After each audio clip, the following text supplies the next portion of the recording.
improve our health. And why is it required to know about this factor called Ayu? It is very relevant because this factor called Ayu is about, like I previously described, it's about achieving homeostasis. And here homeostasis in Ayurveda means stabilizing the one's life force. So what is the need for achieving this homeostasis? Man is always prone to disease, or he is always vulnerable to be unhealthy. So there is no point in time man is always healthy. So with this regard, achieving homeostasis becomes a needful act for every human being, be it a sick person or be it a healthy person.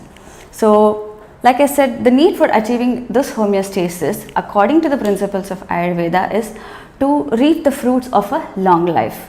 So by attaining this homeostasis, one also achieves in turn a very long lifespan, and one is able to lead a happy life, and one is also able to lead a beneficial life. Now what is the meaning of happy life according to the principles of Ayurveda? Leading a disease-free body and a disease-free mind is termed as happy life in Ayurveda. And what is the meaning of a beneficial life? So this is beyond the health of the individual himself. Now this is also a concept very unique to the principles of Ayurveda, because the concept of health is not limited. It is not restricted to the human being or to that particular individual himself, but it also relates to the health between him and his exterior, which I would prefer to call as universe. So to achieve this, the methodology that is adopted in Ayurveda is a very subjective one. So when you come to a doctor, to an Ayurvedic doctor, there are no standard protocols to treat a person. So here the disease is not the primary aspect, although it is the chief aspect that the physician is intended to work on. Here the primary factor that the doctor always focuses on is the subject or the individual himself. And now when we say individual, what do we consider in him? We consider his physical constitution, we also consider his mental constitution, and apart from it we also understand the space-time relation of this individual. So by saying space-time, what I refer to the environment, its effects on the subject, the climate and its effect on the subject. And then a combination of all these, we try to understand the disease. Like I said, although every disease in Ayurveda has been given a basic understanding or a basic protocol, when it reflects in the individual, it is called expressive pathogenesis. Although it has a basic protocol, because of the multiple factors involved in the human being or involved in the complex human system, we are forced to look at it from the expressive point of view. To again give you a short understanding of Ayurveda, Ayurveda is beyond treating a disease. Although it refers to treating a disease, it's one step beyond it. It is about maintaining health. There again it's one step beyond, because it helps in allowing the individual to lead a quantitative life and a qualitative life, but it doesn't end there too. It's again one step ahead, because through the principles of Ayurveda, through following or implementing the principles of Ayurveda in one's life, one is also able to contribute to the wellness of his universe.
ബലിവേദിയിൽ തിരുയാഗമായി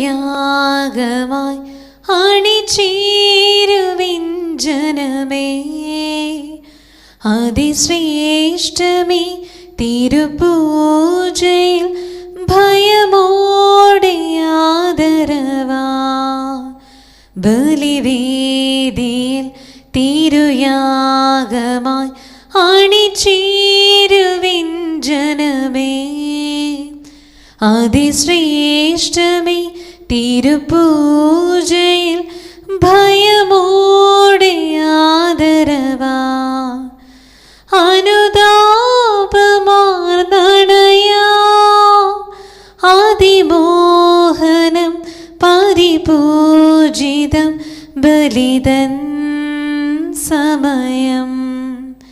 ബലിവേദിയിൽ തിരുയാഗമായി അണിചേരുവിൻ ജനമേ, അതിശ്രേഷ്ഠമേ തിരുപൂജയെ ഭയമോടെ ആദരവാ.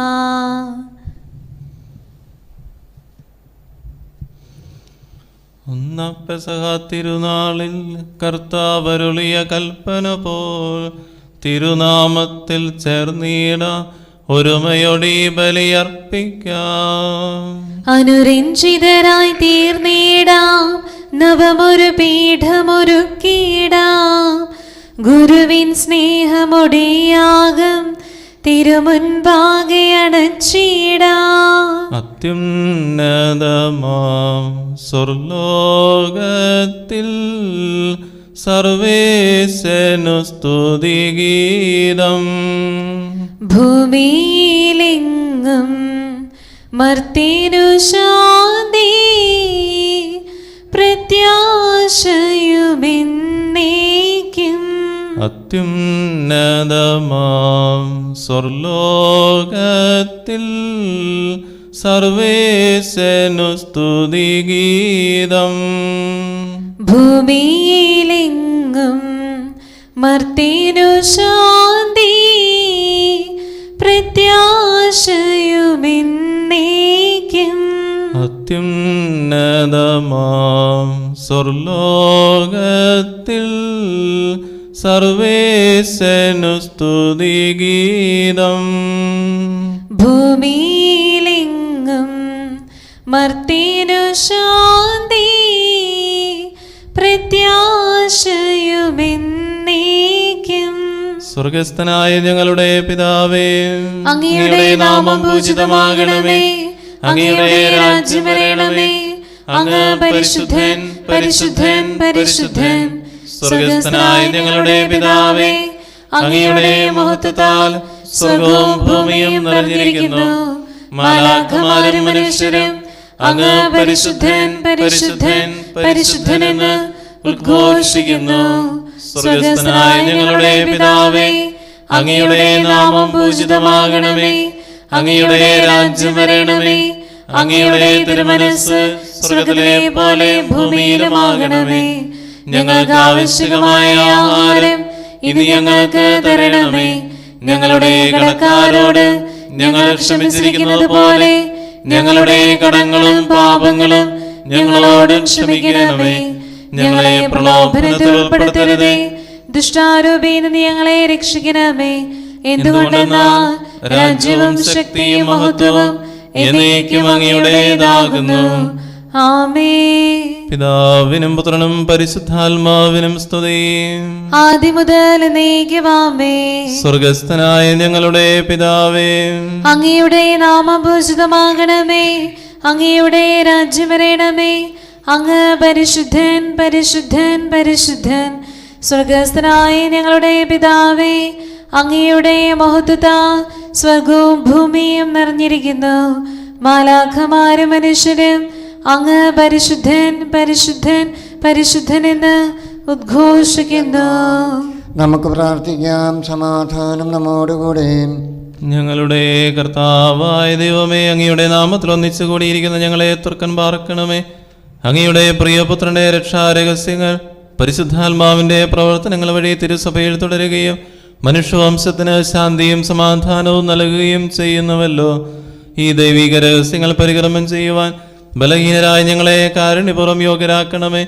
പിതാവും പുത്രനും പരിശുദ്ധാത്മാവുമായ സർവേശ്വരായ എന്നേക്കും ആമേൻ.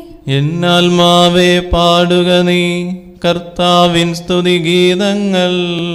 ജീവിതകാലം മുഴുവൻ ഞാൻ നാഥനു ഗീതികൾ പാടിയിടും. ഞാനീ മണ്ണിൽ കഴിവോളം ദൈവസ്തുതികൾ പാടിയിടും. അരജനിലോ നരനൊരുവനിലോ ശരണം തേടാൻ തുനിയരുതേ. കനിവോട് കർത്താവേകുന്നു പസിയുള്ളോർക്കെങ്ങാഹാരം.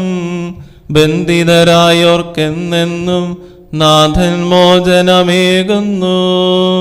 കുരുടന്മാരുടെ നയനങ്ങൾ കർത്താവാണ് തുറന്നിടുവോൻ. താഴ്ന്ന മുഖങ്ങൾ ഉയർത്തിടുവോൻ കർത്താവല്ലോ എന്നാളും. കർത്താവല്ലോ വാഴുന്നു എന്നാളും ഭരണാധിപനായി. സഹിയോനെ നിൻ ദൈവത്തിൻ ഭരണം നിതരാം നിലനിൽക്കും. താതനും അതുപോലാത്മജനും റൂഹായ്ക്കും സ്തുതി എന്നേക്കും. ആദ്യം മുതൽക്കെന്നതുപോലെ ആമേൻ ആമേൻ അനവരതം. ഹല്ലേലൂയ ഹല്ലേലൂയ ഹല്ലേലൂയ. നമുക്ക് പ്രാർത്ഥിക്കാം. സമാധാനം നമ്മോടുകൂടെ. ഞങ്ങളുടെ കർത്താവായ ദൈവമേ, അങ്ങയുടെ സ്നേഹത്തിന്റെ പരിമളം ഞങ്ങളിൽ വീശുകയും അങ്ങയുടെ സത്യത്തിന്റെ ജ്ഞാനം ഞങ്ങളുടെ ആത്മാക്കളെ പ്രകാശിപ്പിക്കുകയും ചെയ്യുമ്പോൾ സ്വർഗത്തിൽ നിന്ന് പ്രത്യക്ഷനാകുന്ന അങ്ങയുടെ തിരുക്കുമാരനെ സ്വീകരിക്കുവാൻ ഞങ്ങൾക്കിടയാകട്ടെ. സകല സൗഭാഗ്യങ്ങളും നന്മകളും നിറഞ്ഞു മുടിചൂടി നിൽക്കുന്ന ആ സഭയിൽ നിരന്തരം അങ്ങയെ സ്തുതിക്കുവാനും മഹത്വപ്പെടുത്തുവാനും ഞങ്ങൾ യോഗ്യരാകട്ടെ. എന്തുകൊണ്ടെന്നാൽ അങ്ങ് എല്ലാറ്റിൻ്റെയും സൃഷ്ടാവാകുന്നു, സകലത്തിൻ്റെയും നാഥ എന്നേക്കും. ആമേൻ. സർവാധിപനാം കർത്താവേ, നിന്നെ വണങ്ങി നമിക്കുന്നു. ഈശോനാഥ, വിനയമോടെ നിന്നെ നമിച്ചു പുകഴ്ത്തുന്നു. മർത്തിനു നിത്യമഹോന്നതമാം ഉദ്ധാനം നീ അരുളുന്നു. അക്ഷയം അവനുടെ ആത്മാവിൻ ഉത്തമ രക്ഷയുമേകുന്നു. കർത്താവേ, അങ്ങേക്ക് നന്ദി പറയുന്നു. ഉത്തമമാകുന്നു അത്യുന്നത അങ്ങയുടെ നാമം പ്രകീർത്തിക്കുന്നതും. സർവാധിപനാം കർത്താവേ, നിന്നെ വണങ്ങി നമിക്കുന്നു. ഈശോനാഥ, വിനയമോടെ നിന്നെ നമിച്ചു പുകഴ്ത്തുന്നു. മർത്യനു നിത്യമഹോന്നതമാ ഉത്ഥാനം നീ അരുളുന്നു. അക്ഷയം അവനുടെ ആത്മാവിൻ ഉത്തമ രക്ഷയുമേകുന്നു. പിതാവിനും പുത്രനും പരിശുദ്ധാത്മാവിനും സ്തുതി. ആദ്യം മുതൽ എന്നേക്കുമാമേ. സർവാധിപനാം കർത്താവേ, നിന്നെ വണങ്ങി നമിക്കുന്നു. ഈശോനാഥ, വിനയമോടെ നിന്നെ നമിച്ചു പുകഴ്ത്തുന്നു. മർത്തിനു നിത്യമഹോന്നതമാം ഉദ്ധാനം നീ അരുളുന്നു. അക്ഷയം അവനുടെ ആത്മാവിൻ ഉത്തമ രക്ഷയുമേകുന്നു. നമുക്ക് പ്രാർത്ഥിക്കാം. സമാധാനം നമ്മോടുകൂടെ. എൻ്റെ കർത്താവേ, നീ സത്യമായി ഞങ്ങളുടെ ശരീരങ്ങളെ ഉയർപ്പിക്കുന്നവനും ആത്മാക്കളെ രക്ഷിക്കുന്നവനും ജീവനെ നിത്യം പരിപാലിക്കുന്നവനുമാകുന്നു. ഞങ്ങളെപ്പോഴും നിനക്ക് സ്തുതിയും കൃതജ്ഞതയും ആരാധനയും സമർപ്പിക്കുവാൻ കടപ്പെട്ടവരാകുന്നു. സകലത്തിൻ്റെയും നാഥ എന്നേക്കും. ആമേൻ. ശബ്ദമുയർത്തി പാടിടുവിൻ, സർവരും ഒന്നായി പാടിടുവിൻ. എന്നെന്നും ജീവിക്കും സർവേശ്വരനെ വാഴ്ത്തിടുവിൻ. പരിപാവനനാം സർവേശ, പരിപാവനനാം ബലവാനേ, പരിപാവനനാം അമർത്യനേ, നിൻ കൃപ ഞങ്ങൾക്കേകണമേ. പിതാവിനും പുത്രനും പരിശുദ്ധാത്മാവിനും സ്തുതി. പരിപാവനനാം സർവേശ, പരിപാവനനാം ബലവാനേ, പരിപാവനനാം അമർത്യനേ, നിൻ കൃപ ഞങ്ങൾ കേകണമേ. ആദിമുതൽ എന്നേക്കുമാമേ. പരിപാവനനാം സർവേശ, പരിപാവനനാം ബലവാനേ, പരിപാവനനാം അമർത്യനേ, നിൻ കൃപ ഞങ്ങൾ കേകണമേ. നമുക്ക് പ്രാർത്ഥിക്കാം. സമാധാനം നമ്മോടുകൂടെ. വിശുദ്ധരിൽ സംപ്രീതനായി വസിക്കുന്ന പരിശുദ്ധനും സ്തുത്യർഹനും ബലവാനും അമർത്തനുമായ കർത്താവെ, അങ്ങയുടെ സ്വഭാവത്തിനൊത്ത വിധം എപ്പോഴും ഞങ്ങളെ കടാക്ഷിക്കുകയും അനുഗ്രഹിക്കുകയും ഞങ്ങളോട് കരുണ കാണിക്കുകയും ചെയ്യണമേ. പിതാവും പുത്രനും പരിശുദ്ധാത്മാവുമായ സർവേശ്വരായി എന്നേക്കും. സഹോദരരെ, നിങ്ങളിരുന്ന് ശ്രദ്ധയോടെ കേൾക്കുവേൻ. നിയമാവർത്തന പുസ്തകത്തിലുള്ള വായന ഗുരു ആശീർവദിക്കണമേ. ദൈവം നിന്നെ അനുഗ്രഹിക്കട്ടെ. അക്കാലത്ത് ഞാൻ നിങ്ങളുടെ ന്യായാധിപന്മാരോട് കൽപ്പിച്ചു, നിങ്ങളുടെ സഹോദരരുടെ ഇടയിലുള്ള തർക്കങ്ങൾ വിചാരണ ചെയ്യുവേൻ. സഹോദരർ തമ്മിലോ പരദേശിയുമായോ ഉണ്ടാകുന്ന തർക്കങ്ങൾ കേട്ട് നീതിപൂർവം വിധിക്കുവേൻ. ന്യായം വിധിക്കുന്നതിൽ പക്ഷപാതം കാണിക്കാതെ ചെറിയവൻ്റെയും വലിയവൻ്റെയും വാദങ്ങൾ ഒന്നുപോലെ കേൾക്കണം. ന്യായവിധി ദൈവത്തിൻ്റേതാകയാൽ നിങ്ങൾ മനുഷ്യനെ ഭയപ്പെടേണ്ട. നിങ്ങൾക്ക് തീരുമാനിക്കാൻ പ്രയാസമുള്ള തർക്കങ്ങൾ എൻ്റെ അടുക്കൽ കൊണ്ടുവരുവിൻ, ഞാൻ അവ തീരുമാനിച്ചു കൊള്ളാം. നിങ്ങളുടെ കർത്തവ്യങ്ങൾ എന്തെല്ലാമെന്ന് അന്ന് ഞാൻ നിങ്ങളെ അറിയിച്ചു.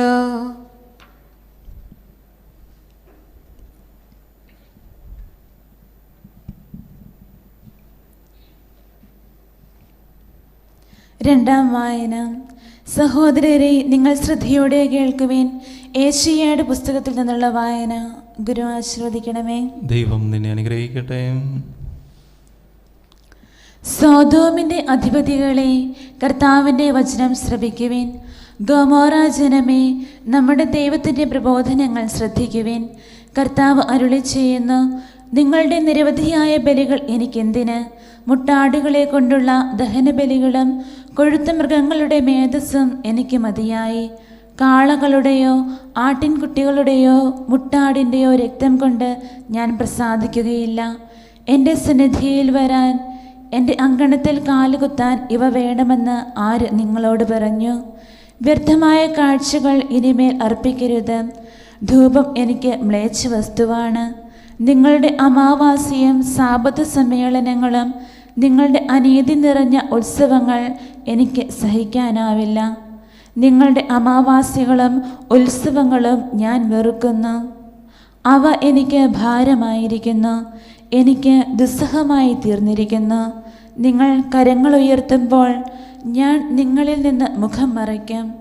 നിങ്ങൾ എത്ര പ്രാർത്ഥിച്ചാലും ഞാൻ കേൾക്കുകയില്ല.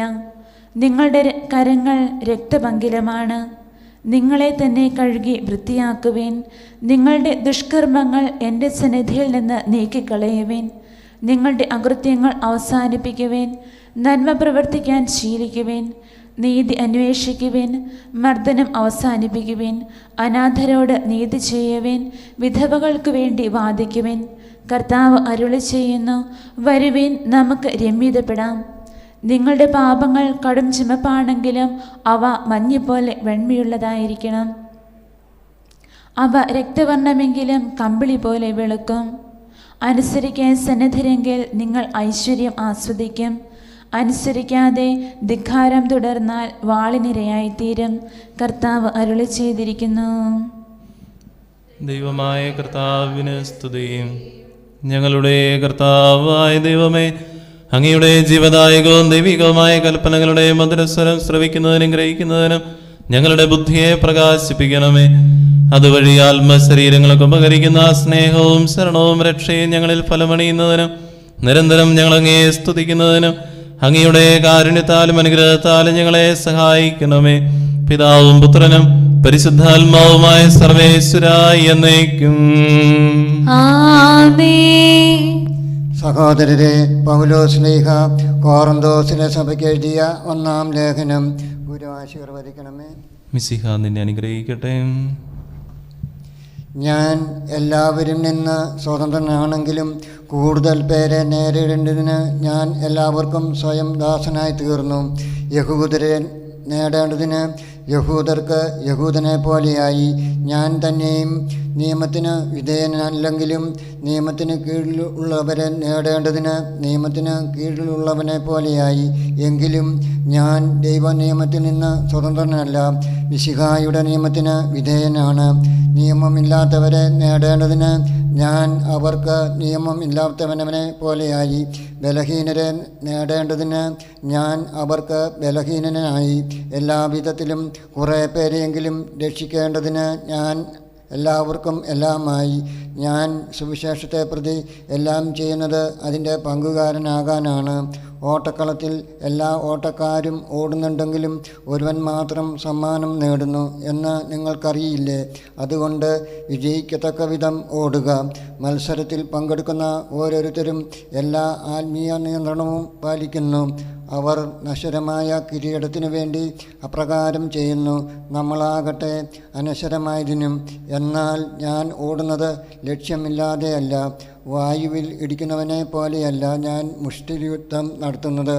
മറ്റുള്ളവരോട് പ്രഘോഷിച്ച ശേഷം ഞാൻ തന്നെ അയോഗ്യനാകാതിരിക്കാൻ എൻ്റെ ശരീരം കർശനമായി നിയന്ത്രിച്ച് കീഴടക്കുന്നു. നമ്മുടെ കർത്താവായ മിശിഹായ്ക്ക് സ്തുതി.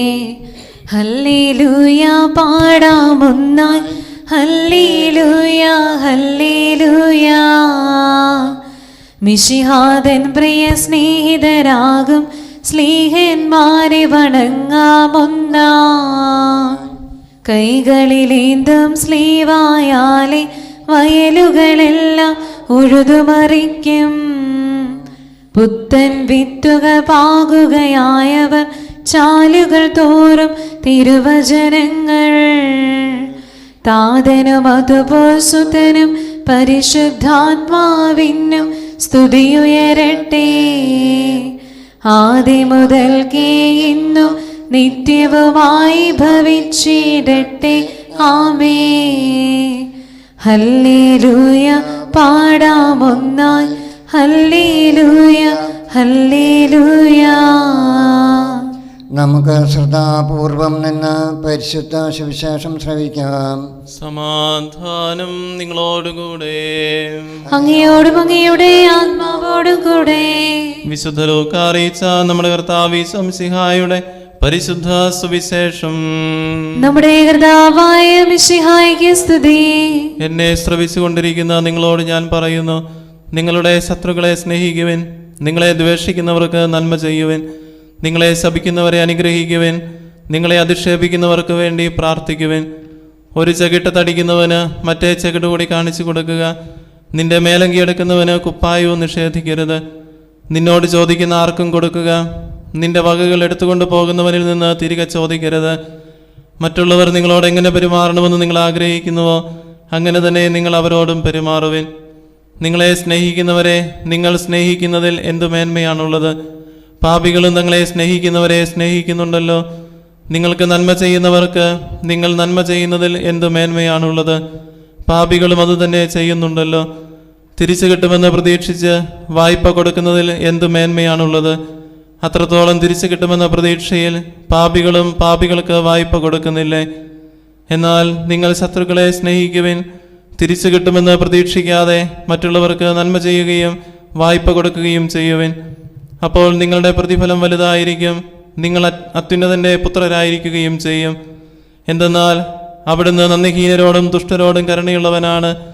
നിങ്ങളുടെ പിതാവ് അനുകമ്പയുള്ളവനായിരിക്കുന്നത് പോലെ നിങ്ങളും അനുകമ്പയുള്ളവരായിരിക്കുവിൻ. നമ്മുടെ കർത്താവായ മിശിഹായ്ക്ക് സ്തുതി. മിശിഹായിൽ ഏറ്റവും സ്നേഹമുള്ള സഹോദരീ സഹോദരന്മാരെ, നിങ്ങളുടെ ശത്രുക്കളെ സ്നേഹിക്കുവിൻ, നിങ്ങളെ ദ്വേഷിക്കുന്നവർക്ക് നന്മ ചെയ്യുവിൻ, നിങ്ങളെ ശപിക്കുന്നവരെ അനുഗ്രഹിക്കുവിൻ, നിങ്ങളെ അധിക്ഷേപിക്കുന്നവർക്ക് വേണ്ടി പ്രാർത്ഥിക്കുവിൻ. ക്രിസ്തുവിൽ വെളിപ്പെട്ട സ്നേഹപൂർണതയുടെ പ്രായോഗിക വശങ്ങൾ സുവിശേഷത്തിൽ നമ്മൾ കണ്ടെത്തുകയാണ്. ക്രിസ്തു വരുമ്പോൾ നവീകരിച്ച ന്യായപ്രമാണം കൊണ്ടുവരുമെന്ന പ്രതീക്ഷയിലായിരുന്നു ഇസ്രായേൽ ജനം. നൂറ്റാണ്ടുകളോളം ക്രിസ്തുവിനെ പ്രതീക്ഷിച്ചിരുന്ന ഇസ്രായേൽ തങ്ങൾക്ക് നൽകപ്പെട്ട നിയമം പൊളിച്ചെഴുതും, തങ്ങൾക്ക് നൽകപ്പെട്ട നിയമം നവീകരിക്കും ക്രിസ്തു വരുമ്പോഴെന്ന് പ്രതീക്ഷിച്ച് കഴിയുകയായിരുന്നു. മോശ നൽകിയ തോറായിൽ നിന്ന് വ്യത്യസ്തമായ എന്തോ ഒന്ന്, തങ്ങൾക്ക് അല്പം കൂടി പ്രയോജനകരമായ ഒരു ന്യായപ്രമാണം ക്രിസ്തു വരുമ്പോൾ നൽകപ്പെടുമെന്ന് അവർ വിശ്വസിച്ച് പോന്നിരുന്നു. ക്രിസ്തു വരുമ്പോൾ ന്യായപ്രമാണം നൽകി. ക്രിസ്തു വന്നപ്പോൾ നൽകിയ ന്യായപ്രമാണത്തിൻ്റെ പ്രത്യേകതകൾ എന്താണ് എന്ന് സുവിശേഷം നമുക്ക് പറഞ്ഞു തരുന്നുണ്ട്. ക്രിസ്തു വന്നപ്പോൾ നമുക്ക് നൽകിയ ന്യായപ്രമാണം സ്നേഹത്തിൻ്റെ പ്രമാണം, കരുണയുടെ പ്രമാണം. ഈ നിയമം തിരഞ്ഞെടുക്കപ്പെട്ട ഇസ്രായേൽ ജനത്തിനു വേണ്ടി മാത്രമുള്ളതായിരുന്നില്ല.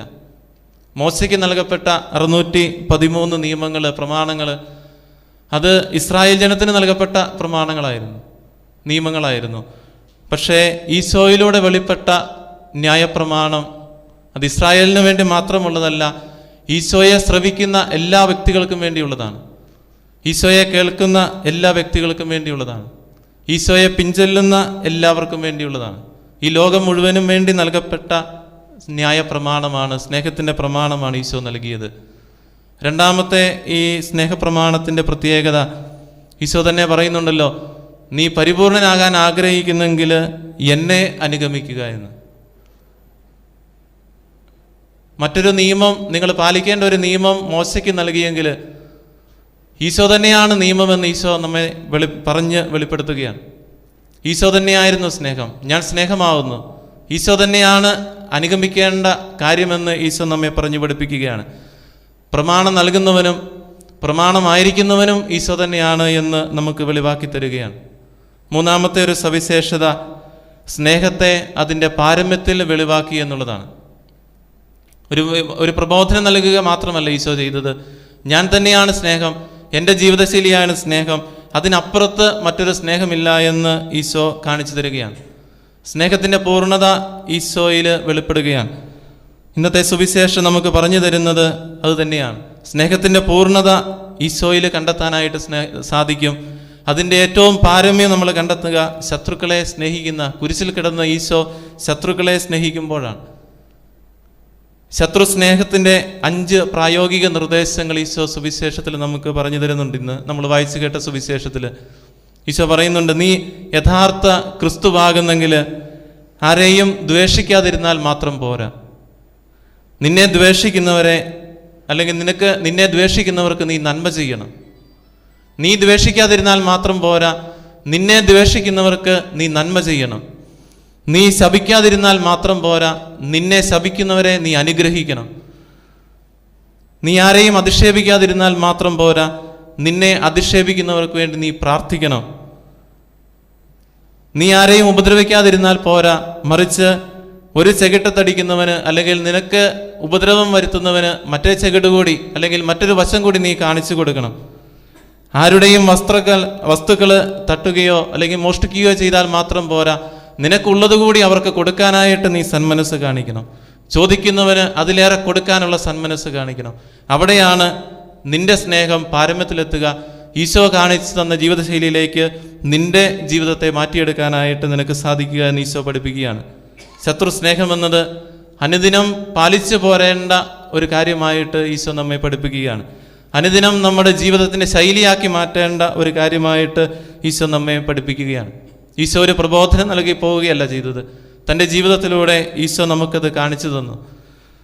തന്നെ ഒറ്റിക്കൊടുത്തവനെ സ്നേഹിത എന്ന് വിളിച്ചവനാണ് ഈശോ.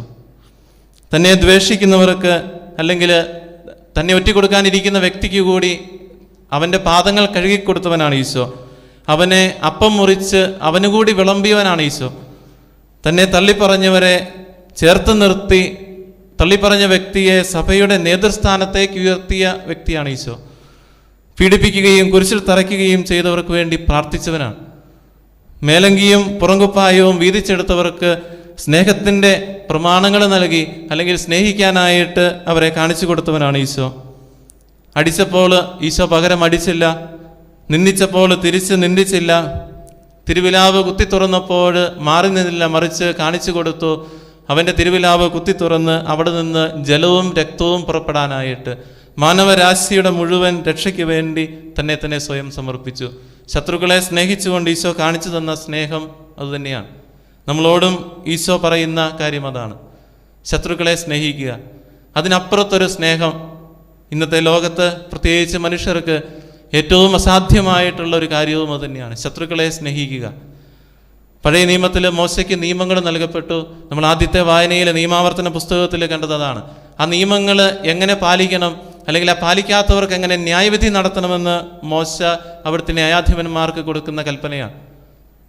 എന്നാൽ ഈശോ അതല്ല പറയുന്നത്, നിങ്ങൾ വിധിയല്ല നടത്തേണ്ടത്, മറിച്ച് നിങ്ങൾ സ്നേഹം കാണിച്ചു കൊടുക്കാനായിട്ടാണ് ഈശോ നമ്മെ ആവശ്യപ്പെടുന്നത്.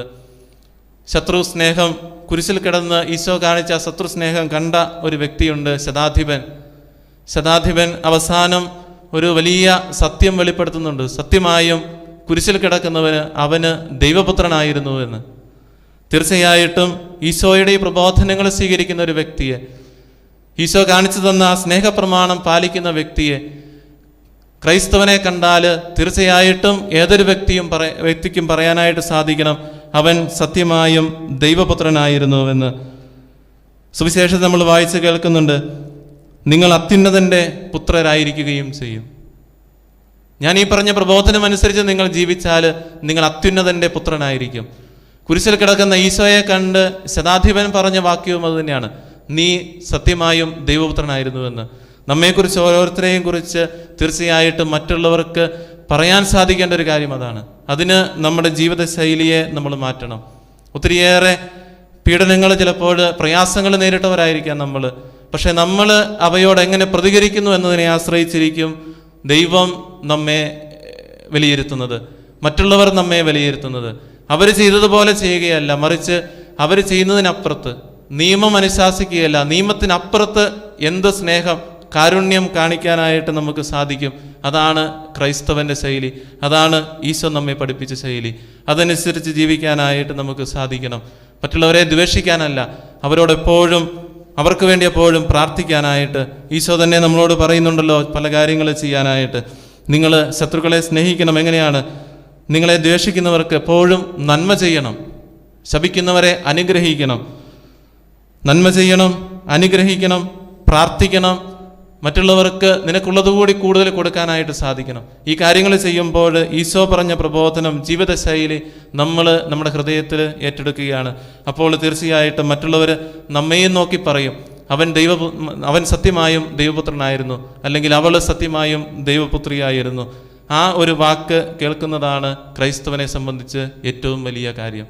അതിനുവേണ്ടി നമുക്ക് പരിശ്രമിക്കാം, ദൈവത്തിൻ്റെ പുത്രരായിട്ട് ജീവിക്കാനായിട്ട്.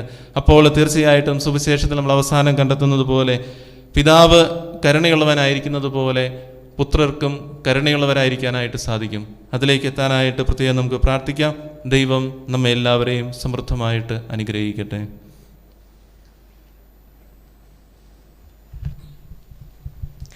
നമുക്കെല്ലാവർക്കും സന്തോഷത്തോടും പ്രത്യാശയോടും കൂടി പരിശുദ്ധാത്മാവേ എഴുന്നള്ളി വരണമേ എന്ന് പ്രാർത്ഥിക്കാം. പരിശുദ്ധാത്മാവേ എഴുന്നള്ളി വരണമേ. പന്തക്കുസ്ത തിരുനാളിൽ ശ്ലീഹന്മാരുടെ മേൽ തീനാവുകളുടെ രൂപത്തിൽ ഇറങ്ങി വന്ന് സുവിശേഷം അറിയിക്കുവാൻ അവരെ ശക്തിപ്പെടുത്തിയ പരിശുദ്ധാത്മാവേ, ലോകമെങ്ങും വചനം പ്രഘോഷിക്കുവാൻ ഞങ്ങളെ ശക്തരാക്കുന്നതിന് എഴുന്നള്ളി വരണമേ. പരിശുദ്ധാത്മാവേ എഴുന്നള്ളി വരണമേ. വരദാനങ്ങളാൽ ശ്ലീഹന്മാരെ സമ്പന്നരാക്കിയ പരിശുദ്ധാത്മാവേ, ഞങ്ങളെയും കൃപാവരങ്ങൾ നൽകി അനുഗ്രഹിക്കുന്നതിന് എഴുന്നള്ളി വരണമേ. പരിശുദ്ധാത്മാവേ എഴുന്നള്ളി വരണമേ. രക്ഷയുടെ സുവിശേഷം ലോകത്തെ അറിയിക്കുവാനായി ശിഷ്യന്മാരെ ശക്തിപ്പെടുത്തിയ പരിശുദ്ധാത്മാവേ, ഞങ്ങളുടെ പരിശുദ്ധ പിതാവും ഫ്രാൻസിസ് പാപ്പായും ഞങ്ങളുടെ സഭയുടെ പിതാവും തലവനുമായ major archbishop Mar George മെത്രാപ്പോലീത്തായും ഞങ്ങളുടെ അതിരൂപത അധ്യക്ഷനായ ആർ ജോസഫ് മെത്രാപ്പോലീത്തായും ഞങ്ങളുടെ പിതാവും മേലധ്യക്ഷനുമായ മാർ ജോസഫ് മെത്രാനെയും മാർ ജേക്കബ് മെത്രാനെയും അവരുടെ സഹശുശ്രൂഷികളെയും പ്രേക്ഷിത രംഗങ്ങളിൽ ജോലി ചെയ്യുന്ന എല്ലാവരെയും ആത്മാവിൻ്റെ ദാനങ്ങൾ നൽകി അനുഗ്രഹിക്കുന്നതിന് എഴുന്നള്ളി വരണമേ. പരിശുദ്ധാത്മാവേ എഴുന്നള്ളി വരണമേ. വിശുദ്ധ കൂദാശകളിലൂടെ ദൈവിക ജീവൻ നൽകുന്ന പരിശുദ്ധാത്മാവേ, കൗദാശിക ജീവിതത്തിലൂടെ ഞങ്ങൾ വിശുദ്ധിയിൽ വളരുന്നതിന് എഴുന്നള്ളി വരേണമേ. പരിശുദ്ധാത്മാവേ നിലവരണമേ. പീഡനങ്ങളിലും ക്ലേശങ്ങളിലും ശ്ലീഹന്മാർക്ക് പ്രത്യാശയും ധൈര്യവും പ്രദാനം ചെയ്ത പരിശുദ്ധാത്മാവേ, ജീവിത ക്ലേശങ്ങളുടെ മധ്യേ വസിക്കുന്ന ഞങ്ങൾക്ക് പ്രത്യാശയും ധൈര്യവും നൽകുന്നതിന് എഴുന്നള്ളി വരേണമേ. പരിശുദ്ധാത്മാവേ നിലവരണമേ. ജീവിതത്തിൻ്റെ വിവിധ രംഗങ്ങളിൽ ജോലി ചെയ്യുന്നവർ സ്നേഹത്തിൻ്റെയും സേവനത്തിൻ്റെയും പ്രേക്ഷിതരായി പ്രശോഭിക്കുവാൻ സഹായിക്കുന്ന പരിശുദ്ധാത്മാവേ, അങ്ങയുടെ ദാനങ്ങൾ സമൃദ്ധമായി നൽകുന്നതിന് എഴുന്നള്ളി വരേണമേ. പരിശുദ്ധാത്മാവേ നിലവരണമേ. നമുക്കെല്ലാവർക്കും നമ്മെയും നാം ഓരോരുത്തരെയും പിതാവിനും പുത്രനും പരിശുദ്ധാത്മാവിനും സമർപ്പിക്കാം. ഞങ്ങളുടെ ദൈവമായ കർത്താവേ, അങ്ങേക്ക് ഞങ്ങൾ സമർപ്പിക്കുന്നു. പരിശുദ്ധാത്മാവിനെ നൽകി സുവിശേഷ ചൈതന്യം കൊണ്ട് സ്ലീഹന്മാരെ നിറച്ച കർത്താവായ ദൈവമേ, ഈ ദിവ്യാത്മാവിന്റെ ദാനങ്ങൾ ഞങ്ങളുടെ സമൂഹത്തിലും വർഷിക്കണമേ. അങ്ങനെ ഞങ്ങളെല്ലാവരും മിശിഹായ്ക്ക് സാക്ഷ്യം വഹിക്കുന്ന പ്രേക്ഷിതരാകട്ടെ. പരസ്പര സ്നേഹത്തിലും ഐക്യത്തിലും ഞങ്ങൾ വളരുകയും അവിടുത്തെ അനുയായികൾക്ക് യോഗ്യമാം വിധം വ്യാപരിക്കുകയും ചെയ്യട്ടെ. പിതാവും പുത്രനും പരിശുദ്ധാത്മാവുമായ സർവേശ്വരായ എന്നേക്കും ആമേൻ. കർത്താവെ ആശീർവദിക്കണമേ. സഹോദരരെ, നിങ്ങൾ കൈവെപ്പിനായി തലകുനിക്കുകയും ആശീർവാദം സ്വീകരിക്കുകയും ചെയ്യുവിൻ. കർത്താവേ, ശക്തനായ ദൈവമേ, ഞങ്ങളുടെ അഭിഷേകത്തിന് കഠിനമായ പീഡകൾ അനുഭവിച്ച് വീണ്ടെടുത്ത അജഗണമായ പരിശുദ്ധ കത്തോലിക്കാ സഭ അങ്ങയുടേതാകുന്നു. ദൈവസ്വഭാവത്തിൽ അംഗമായി ഒന്നായിരിക്കുന്ന പരിശുദ്ധാത്മാവിൻ്റെ കൃപാവരത്താൽ യഥാർത്ഥ പൗരോഹിത്യത്തിൻ്റെ പദവികൾ കൈവപ്പ് വഴി നൽകപ്പെടുന്നു. വിശ്വാസികൾക്ക് ആത്മീയ ശുശ്രൂഷ ചെയ്യുന്നതിന് പരിശുദ്ധമായ സഭാ ശരീരത്തിലെ സവിശേഷാംഗങ്ങളാകുവാൻ നിസ്സാരരും ബലഹീനരുമായി ഞങ്ങളെ അങ്ങ് കാരുണ്യാതിരകത്താൽ യോഗ്യരാക്കി. കർത്താവെ, അങ്ങയുടെ കൃപാവരം ഞങ്ങൾ നിറയ്ക്കുകയും അങ്ങയുടെ ദാനങ്ങൾ ഞങ്ങളുടെ കരങ്ങൾ വഴി വർഷിക്കുകയും ചെയ്യണമേ. അങ്ങയുടെ കാരുണ്യവും അനുഗ്രഹവും ഞങ്ങളുടെയും അങ്ങ് തിരഞ്ഞെടുത്ത ഈ ജനത്തിൻ്റെയും മേലുണ്ടാകുമാറാകട്ടെ. കരുണാനിധിയായ ദൈവമേ, ഞങ്ങളെല്ലാവരും ഒന്ന് ചേർന്ന് അങ്ങയെ ഞങ്ങളുമായി രമ്യതപ്പെടുത്തുന്ന നീതിയുടെ പ്രവൃത്തികളാൽ ജീവിതകാലം മുഴുവനും അങ്ങയെ യഥോചിതം പ്രീതിപ്പെടുത്തുവാൻ ഞങ്ങളെ അനുഗ്രഹിക്കണമേ. അങ്ങേക്ക് സ്തുതിയും ബഹുമാനവും കൃതജ്ഞതയും ആരാധനയും നിരന്തരം സമർപ്പിക്കുവാൻ ഞങ്ങളെ യോഗ്യരാക്കുകയും ചെയ്യണമേ. പിതാവും പുത്രനും പരിശുദ്ധാത്മാവുമായ സർവേശ്വരായ എന്നേക്കും ആമേൻ. മാമോദീസ സ്വീകരിക്കുകയും ജീവന്റെ അടയാളത്താൽ മുദ്രരാകുകയും ചെയ്തവർ ഭക്തിയോടും ശ്രദ്ധയോടും കൂടെ വിശുദ്ധ രഹസ്യങ്ങളിൽ പങ്കുകൊള്ളട്ടെ. എന്റെ രാജാവായ കർത്താവേ, ഞാൻ അങ്ങേ പാടി പുകഴ്ത്തും. മിശിഹാ കർത്താവേ, പാവന സഭയെ നീ കൃപയാ രക്ഷിച്ചു.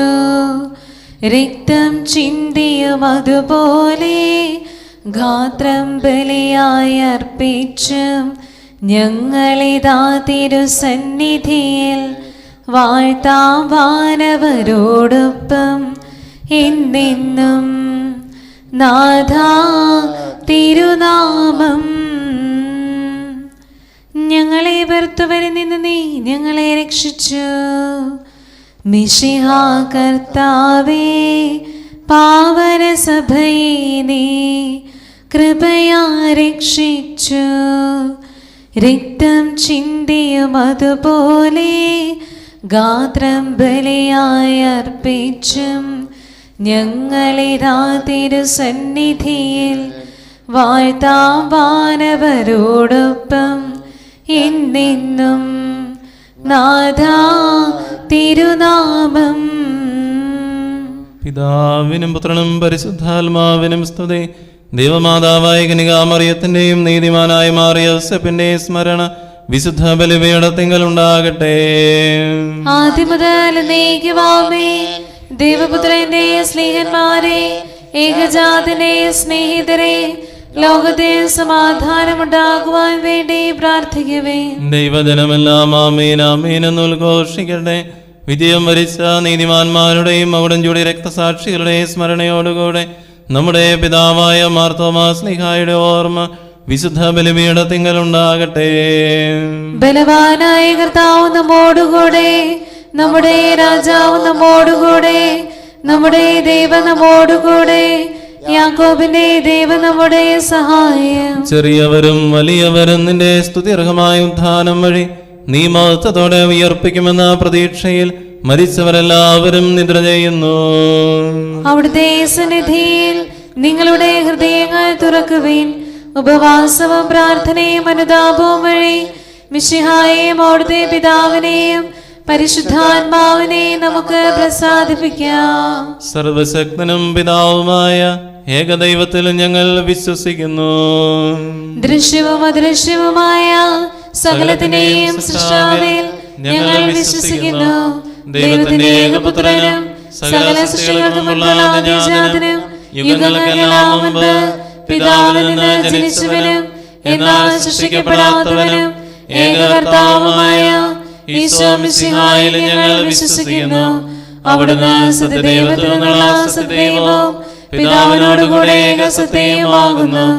അവിടുന്ന് വഴി പ്രപഞ്ചം സംവിധാനം ചെയ്യപ്പെടുകയും എല്ലാം സൃഷ്ടിക്കപ്പെടുകയും ചെയ്തു. മനുഷ്യരായ നമുക്ക് വേണ്ടിയും നമ്മുടെ രക്ഷയ്ക്ക് വേണ്ടിയും അവിടുന്ന് സ്വർഗ്ഗത്തിൽ നിന്നിറങ്ങി പരിശുദ്ധാത്മാവിനാൽ കന്യകാമറിയത്തിൽ നിന്ന് ശരീരം സ്വീകരിച്ച് മനുഷ്യനായി പിറന്നു. പന്തിയോസ് പീലാത്തോസിന്റെ കാലത്ത് പീഡകൾ സഹിക്കുകയും സ്ലീവായിൽ തറയ്ക്കപ്പെട്ട് മരിക്കുകയും സംസ്കരിക്കപ്പെടുകയും എഴുതപ്പെട്ടിരിക്കുന്നത് പോലെ മൂന്നാം ദിവസം ഉയർത്തെഴുന്നേൽക്കുകയും ചെയ്തു. അവിടുന്ന് സ്വർഗ്ഗത്തിലേക്ക് എഴുന്നള്ളി പിതാവിന്റെ വലതുഭാഗത്തിരിക്കുന്നു. മരിച്ചവരെയും ജീവിക്കുന്നവരെയും വിധിക്കുവാൻ അവിടുന്ന് വീണ്ടും വരുവാനിരിക്കുന്നു. പിതാവിൽ നിന്നും പുറപ്പെടുന്ന സത്യാത്മാവൻ ജീവദാതാവുമായ ഏകപരിശുദ്ധാത്മാവിനെ ഞങ്ങൾ വിശ്വസിക്കുന്നു. ഏകവും പരിശുദ്ധവും സ്ലൈഹികവും സാർവത്രികവുമായ സഭയിൽ ഞങ്ങൾ വിശ്വസിക്കുന്നു. പാപമോചനത്തിനുള്ള ഏകമാമോദീസായും ശരീരത്തിന്റെ ഉയർപ്പും നിത്യായുസ്സും ഞങ്ങൾ ഏറ്റുപറയുകയും ചെയ്യുന്നു. ആമേൻ. സകലത്തിന്റെയും നാഥനായ ദൈവം തന്റെ സ്തുതികൾ ആലപിക്കുവാൻ നിന്നെ ശക്തനാക്കട്ടെ. നമുക്ക് പ്രാർത്ഥിക്കാം. സമാധാനം നമ്മോടുകൂടെ. പാത്രിയാർക്കീസ്മാരും മത്രവന്മാരുമായ നമ്മുടെ പിതാക്കന്മാർ, പുരോഹിതന്മാർ, ശുശ്രൂഷികൾ എന്നിവരുടെയും ബ്രഹ്മചാരികളുടെയും കന്യകളുടെയും നമ്മുടെ മാതാപിതാക്കന്മാർ, പുത്രീ പുത്രന്മാർ, സഹോദരീ സഹോദരന്മാർ എന്നിവരുടെയും ഓർമ്മയാചരിച്ചുകൊണ്ട് നിങ്ങൾ പ്രാർത്ഥിക്കുവിൻ. മിശിഹായിയുടെ സ്നേഹിതരും വിശ്വാസികളുമായ എല്ലാ ഭരണകർത്താക്കളെയും സത്യവിശ്വാസത്തോടെ മരിച്ച് ഈ ലോകത്തിൽ നിന്ന് വേർപെട്ടു പോയ എല്ലാവരെയും അനുസ്മരിക്കുവിൻ. മിശിഹായുടെ കൃപയാൽ ഈ ബലി നമുക്ക് സഹായത്തിനും രക്ഷയ്ക്കും സ്വർഗരാജ്യത്തിൽ നിത്യജീവനും കാരണമാകട്ടെ. കർത്താവേ, ആശീർവദിക്കണമേ. എൻ്റെ സഹോദരരെ, കുർബാന എൻ്റെ കരങ്ങൾ വഴി പൂർത്തിയാകുവാൻ നിങ്ങൾ എനിക്ക് വേണ്ടി പ്രാർത്ഥിക്കുവിൻ. സകലത്തിന്റെയും നാഥനായ ദൈവം തന്റെ അഭീഷ്ട നിറവേറ്റുവാൻ നമ്മെ ശക്തരാക്കട്ടെ. ഈ കുർബാന അവിടുന്ന് സ്വീകരിക്കട്ടെ. അങ്ങേക്കും ഞങ്ങൾക്കും ലോകം മുഴുവനും വേണ്ടി അങ്ങ് സമർപ്പിക്കുന്ന ഈ ബലിയിൽ അവിടുന്ന് സംപ്രീതനാവുകയും ചെയ്യട്ടെ. ആമേൻ. ഞങ്ങളുടെ കർത്താവായ ദൈവമേ, അങ്ങ് ഞങ്ങളുടെ മേൽ വർഷിച്ച സമൃദ്ധമായ അനുഗ്രഹങ്ങളെ പ്രതി ഞങ്ങൾ അങ്ങേക്ക് നന്ദി പറയുന്നു. അങ്ങയുടെ അഭിഷിക്തന്റെ ശരീര രക്തങ്ങളാവുന്ന ദിവരസ്യങ്ങളുടെ ശുശ്രൂഷകരാകുവാൻ എളിയവരും പാപികളുമായിരുന്നിട്ടും ഞങ്ങളെ അങ്ങ് കാരുണ്യാതിരേകത്താൽ യോഗ്യരാക്കി. അങ്ങ് നൽകിയ ഈ ദാനം തികഞ്ഞ സ്നേഹത്തോടും മൃത്യുവിശ്വാസത്തോടും കൂടെ പരികർമ്മം ചെയ്യുവാൻ ഞങ്ങളെ ശക്തരാക്കണമെന്ന് അങ്ങയോട് ഞങ്ങൾ അപേക്ഷിക്കുന്നു. ഞങ്ങൾ അങ്ങേക്ക് സ്തുതിയും ബഹുമാനവും കൃതജ്ഞതയും ആരാധനയും സമർപ്പിക്കുന്നു, ഇപ്പോഴും എപ്പോഴും എന്നേക്കും. ആമേൻ. സമാധാനം നിങ്ങളോടുകൂടെ. അങ്ങയോടും അങ്ങയുടെ ആത്മാവോടും കൂടെ. സഹോദരരെ, മിശിഹായുടെ സ്നേഹത്തിൽ നിങ്ങൾ സമാധാനം ആശംസിക്കുവിൻ. നമുക്കെല്ലാവർക്കും അനുതാപത്തോടും വിശുദ്ധിയോടും കൂടെ കർത്താവിന് നന്ദി പറയുകയും അവിടുത്തെ വിളിച്ചപേക്ഷിക്കുകയും ചെയ്യാം. നിങ്ങൾ ആദരപൂർവം നിന്ന് ഇവിടെ അനുഷ്ഠിക്കപ്പെടുന്നവയെ സൂക്ഷിച്ചപേക്ഷിക്കുവിൻ. ഭയഭക്തിജനകമായ രഹസ്യങ്ങൾ കുദാശ ചെയ്യപ്പെടുന്നു. പുരോഹിതൻ തൻ്റെ മാധ്യസ്ഥം വഴി സമാധാനം സമൃദ്ധമാകുന്നതിന് വേണ്ടി പ്രാർത്ഥിക്കുവാൻ തുടങ്ങുന്നു. കണ്ണുകൾ താഴ്ത്തി വിചാരങ്ങൾ സ്വർഗത്തിലേക്ക് ഉയർത്തി നിശബ്ദരായി ഏകാഗ്രതയോടും ഭക്തിയോടും കൂടെ നിങ്ങൾ ഹൃദയത്തിൽ പ്രാർത്ഥിക്കുവിൻ. സമാധാനം നമ്മോടുകൂടെ. മിശിഹാ കർത്താവിൻ കൃപയും ദൈവപിതാവിൻ സ്നേഹമതും റൂഹാദൻ സഹവാസവുമി നമ്മോടൊത്തുണ്ടാകട്ടെ.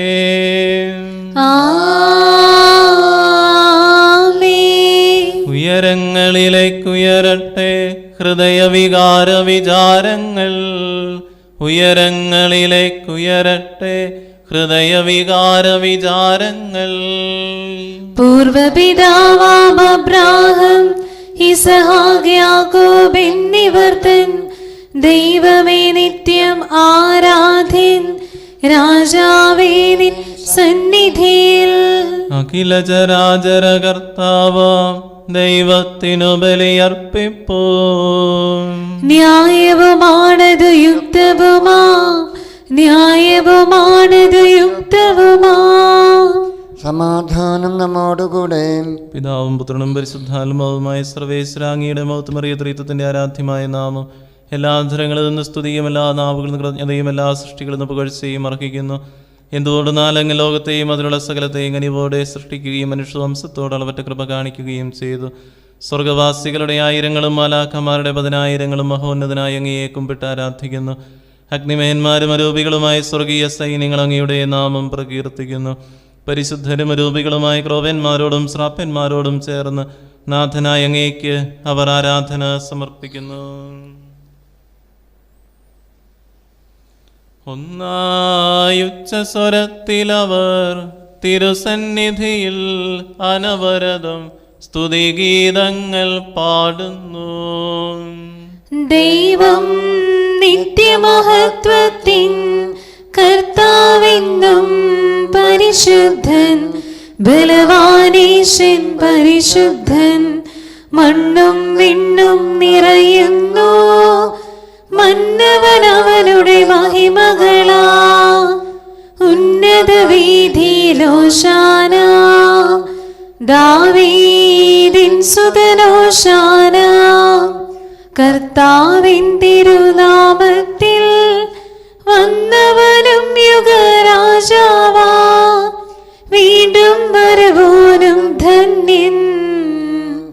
ഉന്നത വീഥിയിലോശാന. കർത്താവായ ദൈവമേ, സ്വർഗീയ ഗണങ്ങളോടുകൂടെ അങ്ങേക്ക് ഞങ്ങൾ കൃതജ്ഞത സമർപ്പിക്കുന്നു. അങ്ങയിൽ മറഞ്ഞിരിക്കുന്ന ആത്മജാതനും അങ്ങയോട് സദൃശനും അങ്ങയിൽ നിന്നുള്ള പ്രകാശവും അങ്ങയുടെ സത്തയുടെ പ്രതിച്ഛായമായ വചനമാകുന്ന ദൈവത്തെ ഞങ്ങൾ വാഴ്ത്തുന്നു. അങ്ങയോടുള്ള സമാനത നിലനിർത്തേണ്ട കാര്യമായി പരിഗണിക്കാതെ അവിടുന്ന് തന്നെ ശൂന്യനാക്കി ദാസന്റെ രൂപം സ്വീകരിച്ച് വിവേകവും ബുദ്ധിയുമുള്ള അമർത്യമായ ആത്മാവോടും മർത്യമായ ശരീരത്തോടും കൂടെ പരിപൂർണ മനുഷ്യനായ സ്ത്രീയിൽ നിന്ന് ജാതനായി നിയമത്തിന് അധീനരായവരെ ഉദ്ധരിക്കുവാൻ നിയമത്തിന് വിധേയനാവുകയും ഞങ്ങളുടെ രക്ഷയുടെ സ്മാരകം ഏർപ്പെടുത്തുകയും ചെയ്തു. രക്ഷാകരമായ ഈ രഹസ്യം തിരുസന്നിധിയിൽ ഞങ്ങൾ അർപ്പിക്കുന്നു. കർത്താവായ ദൈവമേ, അങ്ങയുടെ പ്രിയപുത്രൻ ഞങ്ങളെ പഠിപ്പിച്ചതുപോലെ അവിടുത്തെ പീഡാനുഭവത്തിൻ്റെ സ്മരണ ഞങ്ങൾ ആചരിക്കുന്നു. താൻ ഏൽപ്പിച്ചു കൊടുക്കപ്പെട്ട രാത്രിയിൽ ഈശോ നിർമ്മലമായ തൃക്കരങ്ങളിൽ അപ്പമെടുത്ത് സ്വർഗത്തിലേക്ക് ആരാധനായ പിതാവേ അങ്ങയുടെ പക്കലേക്ക് കണ്ണുകൾ ഉയർത്തി വാഴ്ത്തി വിഭജിച്ച് ശിഷ്യന്മാർക്ക് നൽകിക്കൊണ്ട് അരുളി ചെയ്തു, ഇത് പാപമോചനത്തിനായി നിങ്ങൾക്ക് വേണ്ടി വിഭജിക്കപ്പെടുന്ന എൻ്റെ ശരീരമാകുന്നു.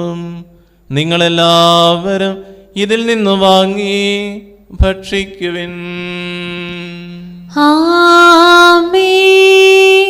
അപ്രകാരം തന്നെ കാസയുമെടുത്ത് കൃതജ്ഞതാ സ്തോത്രം ചെയ്ത് വാഴ്ത്തി അവർക്ക് നൽകിക്കൊണ്ട് അരുളി ചെയ്തു, ഇത് പാപമോചനത്തിനായി അനേകർക്ക് വേണ്ടി ചിന്തപ്പെടുന്ന പുതിയ ഉടമ്പടിയിലെ എൻ്റെ രക്തമാകുന്നു. നിങ്ങളെല്ലാവരും ഇതിൽ നിന്ന് വാങ്ങി പാനം ചെയ്യുവിൻ. ഞാൻ ഈ ചെയ്തത് നിങ്ങൾ എൻ്റെ നാമത്തിൽ ഒന്നിച്ചു കൂടുമ്പോൾ എൻ്റെ ഓർമ്മയ്ക്കായി ചെയ്യുവിൻ.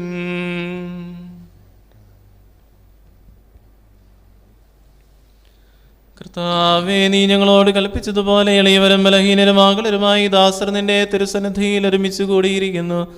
നന്ദി പ്രകാശിപ്പിക്കുവാൻ കഴിയാത്ത വിധം അത്ര വലിയ അനുഗ്രഹമാണ് നീ ഞങ്ങൾക്ക് നൽകിയിരിക്കുന്നത്. നിന്റെ ദൈവിക ജീവനെ ഞങ്ങളെ പങ്കുകാരാക്കുവാൻ നീ ഞങ്ങളുടെ മനുഷ്യ സ്വഭാവം സ്വീകരിക്കുകയും അധപതിച്ചു പോയി ഞങ്ങളെ സമുദ്ധരിക്കുകയും മൃതരായി ഞങ്ങളെ ജീവിപ്പിക്കുകയും ചെയ്തു. പാപികളായി ഞങ്ങളെ കടങ്ങൾ ക്ഷമിച്ച് വിശുദ്ധീകരിച്ചു ഞങ്ങളുടെ ബുദ്ധിക്ക് പ്രകാശം നൽകി.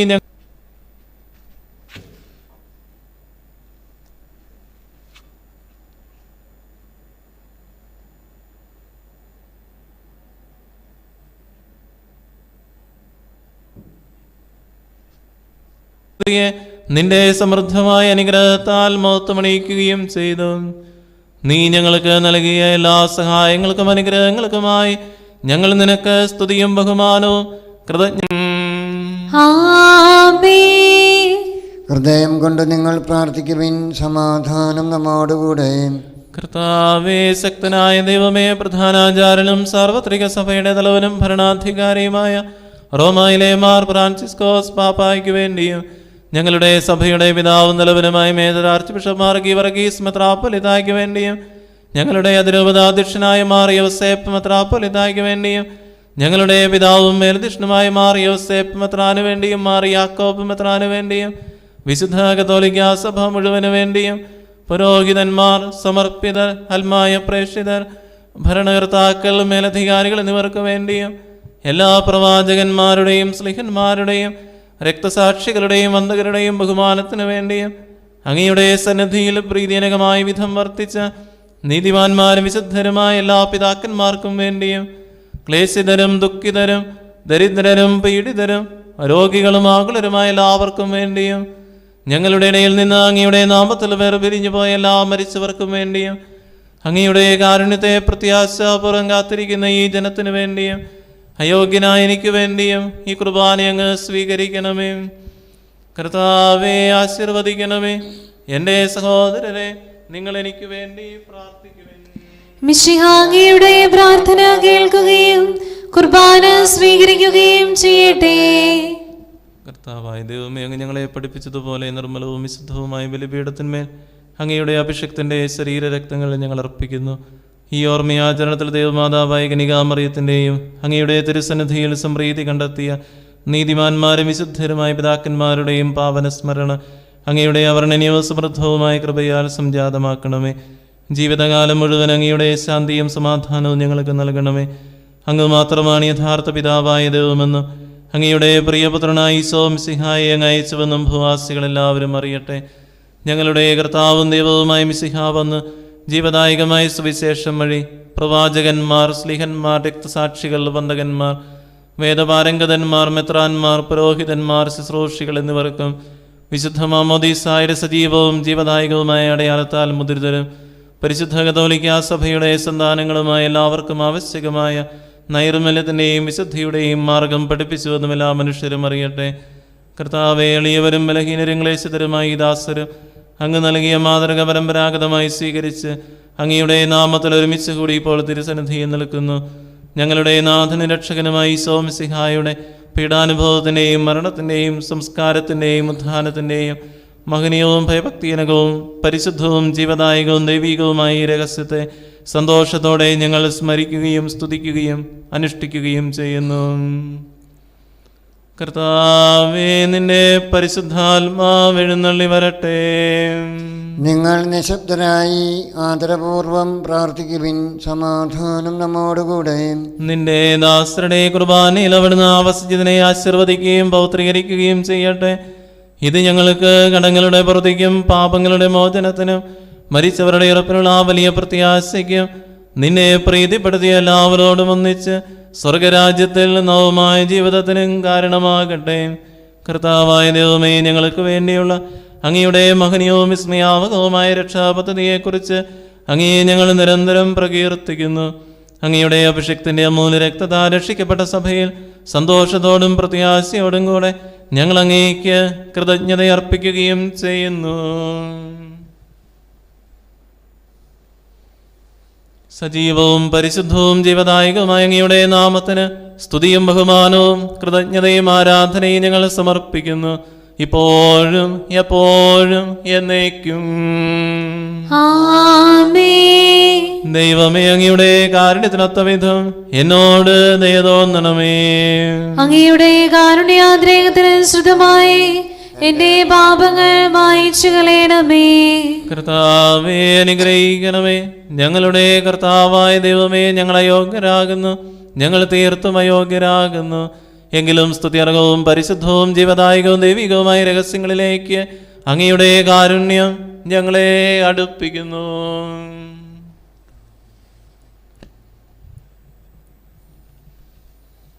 ഞങ്ങളുടെ കർത്താവ് ഈശോ മിശിഹായേ, നിന്റെ തിരുനാമത്തിന് സ്തുതിയും നാഥനായ നിനക്ക് ആരാധനയും എപ്പോഴും ഉണ്ടായിരിക്കട്ടെ.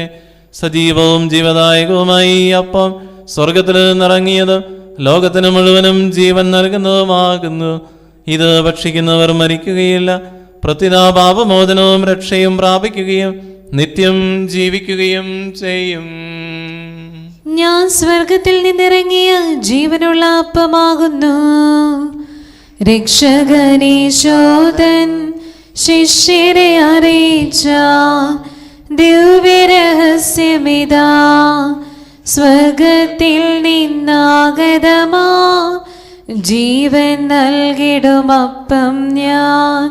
സ്നേഹമോടെന്നെ കൈക്കൊള്ളുവോ, എന്നിൽ നിത്യം ജീവിക്കും. നേടുമവൻ സ്വർഗം നിശ്ചയമാ.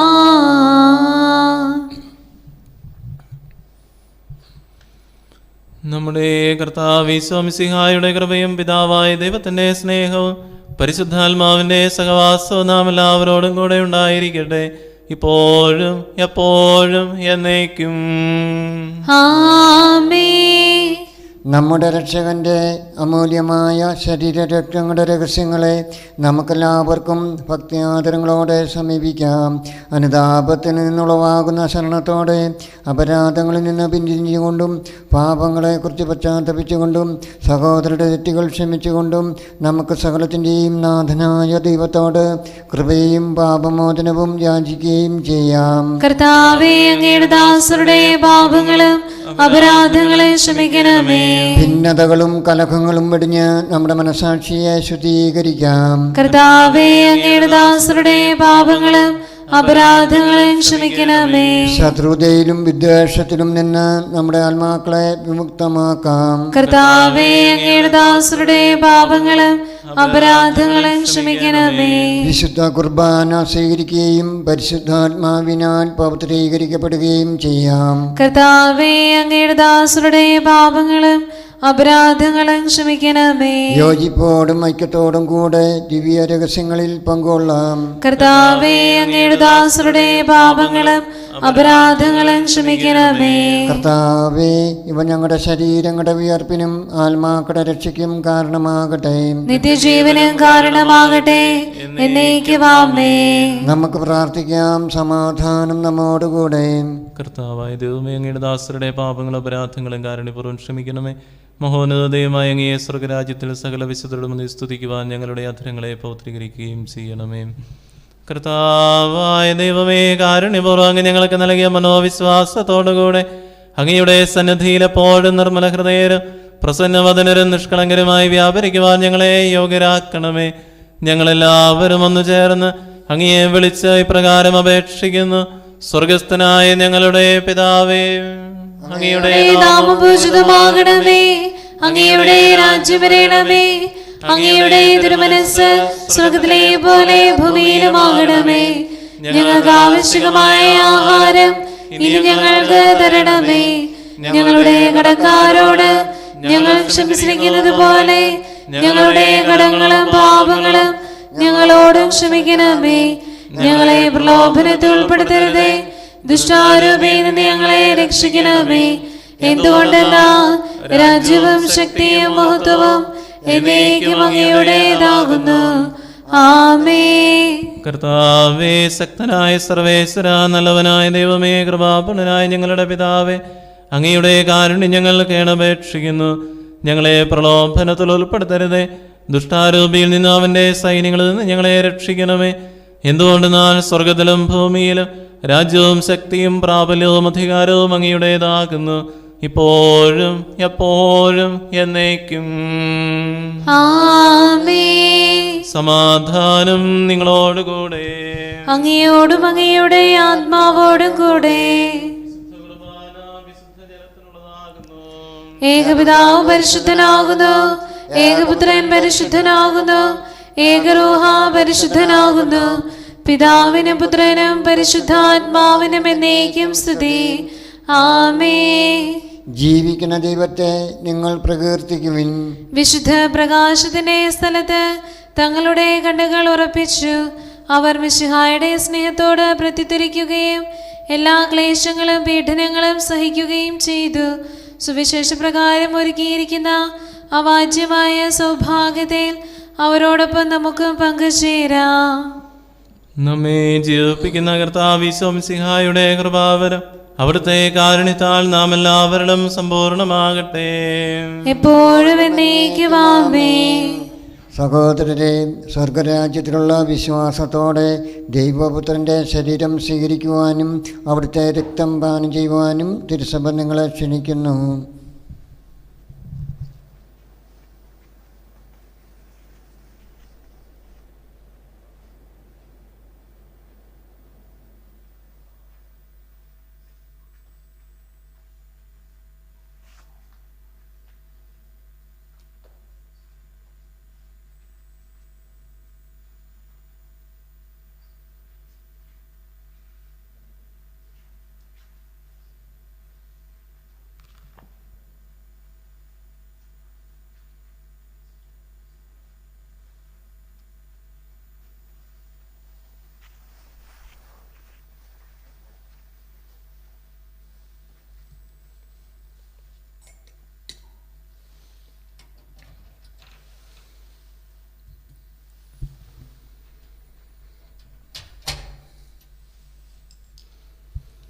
മനുഷ്യവർഗത്തിന്റെ പ്രത്യാശയായ മിശിഹായെ ഞങ്ങൾ ഭക്ഷിച്ച തിരുശരീരവും പാനം ചെയ്ത രക്തവും ഞങ്ങൾക്ക് ശിക്ഷാബുദ്ധിക്ക് കാരണമാകാതെ കടങ്ങളുടെ പൊറുതിക്കും പാപങ്ങളുടെ മോചനത്തിനും നിന്റെ സന്നിധിയിൽ സന്തുഷ്ടിക്ക് നിദാനമാകട്ടെ.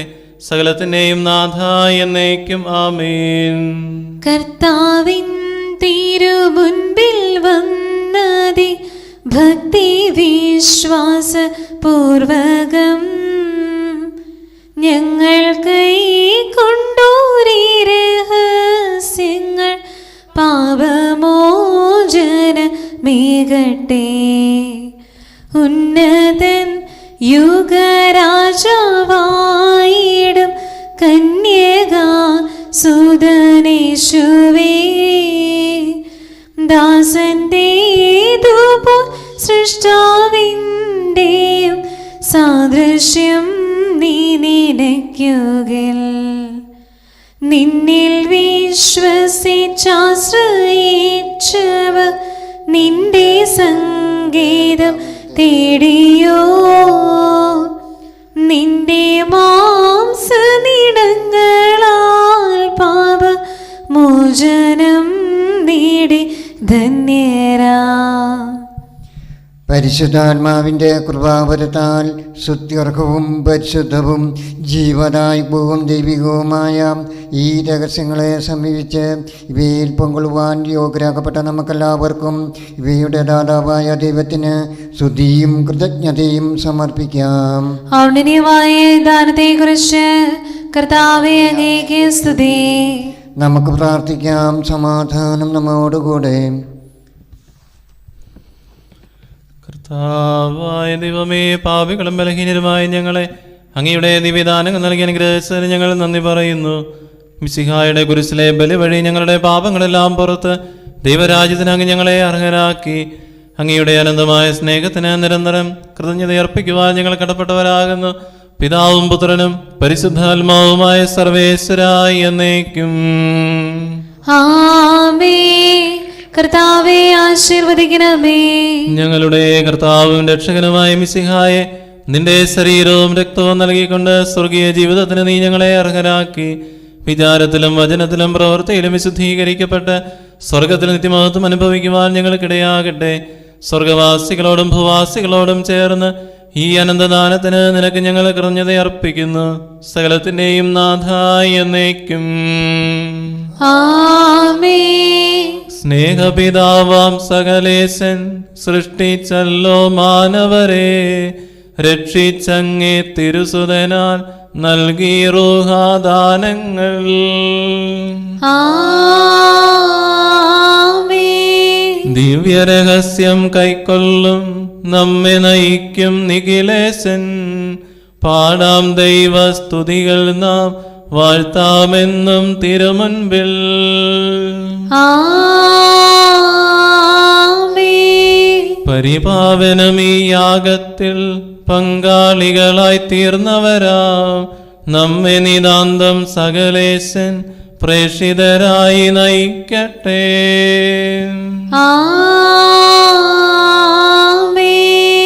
രക്ഷകകൃപയും താതൻ തൻ സ്നേഹവും ഒപ്പം റൂഹാദൻ സഹവാസവുമുണ്ടാകട്ടെ ഇപ്പോഴും എപ്പോഴും എന്നേക്കും.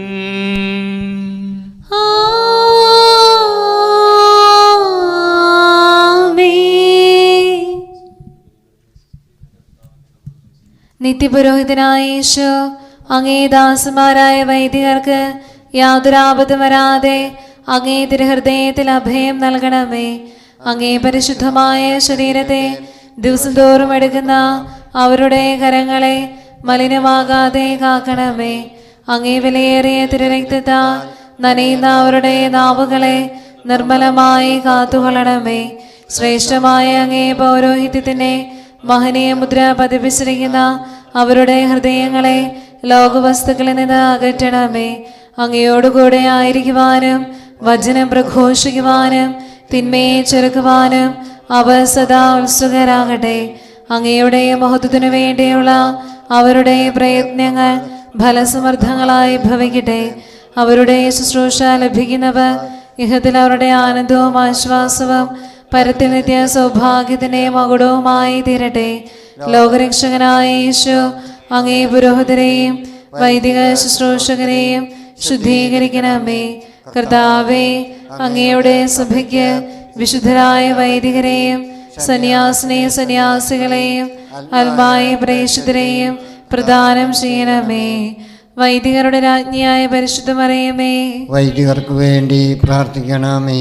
വിശുദ്ധ അൽഫോൻസാമേ, സന്യാസ്തർക്ക് വേണ്ടി പ്രാർത്ഥിക്കണമേ. തിരുക്കുടുംബമേ, ഞങ്ങളുടെ കുടുംബങ്ങളെ നിർമ്മലമായി കാത്തുകൊള്ളണമേ.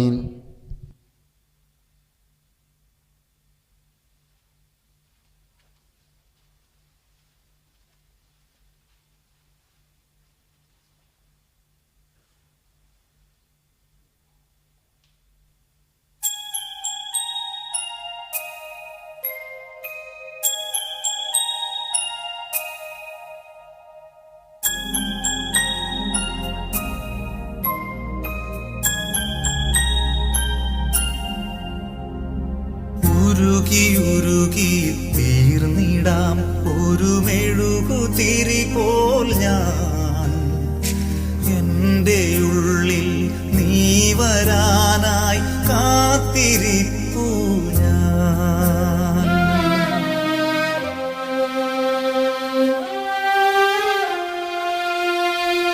ഉരുകി ഉരുകി തീർന്നിടാം ഒരു മെഴുകുതിരി പോൽ ഞാൻ, എൻ്റെ ഉള്ളിൽ നീ വരാനായി കാത്തിരിപ്പു ഞാൻ. ആത്മനാഥായി നിൻ മാനസത്തിൻ വാതിൽ തുറന്നിടുന്നു. സ്നേഹനാഥാകൃത്തിൻ സത്കാരിയിൽ നീ വന്നു വാഴണമേ.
സ്നേഹമേ കനിവിൻ ദീപമേ ഉരുകി തീർന്നിടാം ഒരു മെഴുകുതിരി പോൽ ഞാൻ എൻ്റെ ഉള്ളിൽ നീ വരാനായി കാത്തിരിപ്പൂ ഞാൻ ആത്മനാഥായി നിൻ മാനസത്തിൻ വാതിൽ തുറന്നിടുന്നു സ്നേഹനാഥാകൃത്തിൻ സക്കാരിയിൽ നീ വന്നു വാഴണമേ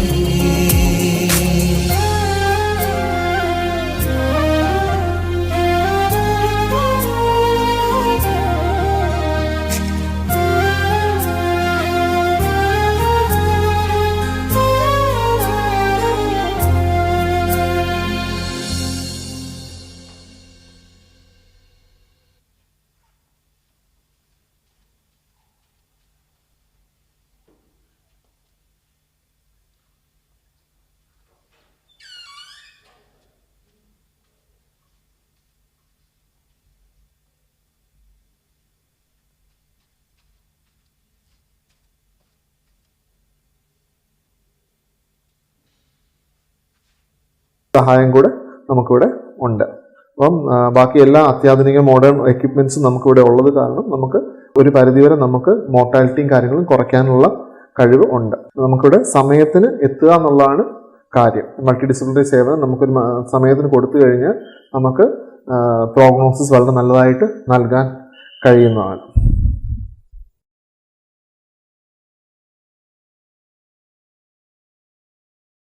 നമസ്കാരം, ഞാൻ ഡോക്ടർ റോണി ബെൻസൺ, സ്ലീവ മെഡിസിറ്റിയിലെ കൺസൾട്ടൻറ്റ് ഓങ്കോളജിസ്റ്റാണ്. ഒക്ടോബർ മാസം നമ്മൾ ബ്രസ്റ്റ് ക്യാൻസർ അവയർനെസ് മന്തായിട്ടാണ് ആചരിക്കുന്നത്. അതായത് സ്ത്രീകളിൽ വളരെ കോമൺ ആയിട്ട് കാണുന്ന ഒരു ക്യാൻസറാണ് ബ്രസ്റ്റ് ക്യാൻസർ. അപ്പം അതിനെക്കുറിച്ച് സ്ത്രീകളിലും കോമൺ ജനങ്ങളിലും ഒരു അവയർനെസ് ഉണ്ടാക്കാൻ വേണ്ടി നമ്മൾ ആചരിക്കുന്ന ഒരു മാസമാണ് ഒക്ടോബർ. അപ്പം അതിനെക്കുറിച്ചുള്ള കുറച്ച് കാര്യങ്ങൾ പറഞ്ഞു തരാനായിട്ടാണ് ഞാനിന്ന് നിങ്ങളുടെ മുൻപിൽ വന്നത്. ആദ്യമായിട്ട് ബ്രസ്റ്റ് ക്യാൻസർ സ്ത്രീകളിൽ ഇപ്പം നമ്മൾ കാണുന്നതിൽ ഏറ്റവും കോമൺ ആയിട്ട് കാണുന്ന ക്യാൻസറാണ്. അതിൻ്റെ ചില ലക്ഷണങ്ങളെക്കുറിച്ച് ആദ്യം പറഞ്ഞുതരാം. എപ്പോഴാണ് നമ്മൾ ഒരു ബ്രസ്റ്റ് ക്യാൻസർ സംശയിക്കേണ്ടത്? ഏറ്റവും കൂടുതലായിട്ട് കാണുന്ന ലക്ഷണം ബ്രസ്റ്റിൽ ഒരു മുഴ, അതായത് മാറിൽ ഒരു മുഴയായിട്ടാണ്.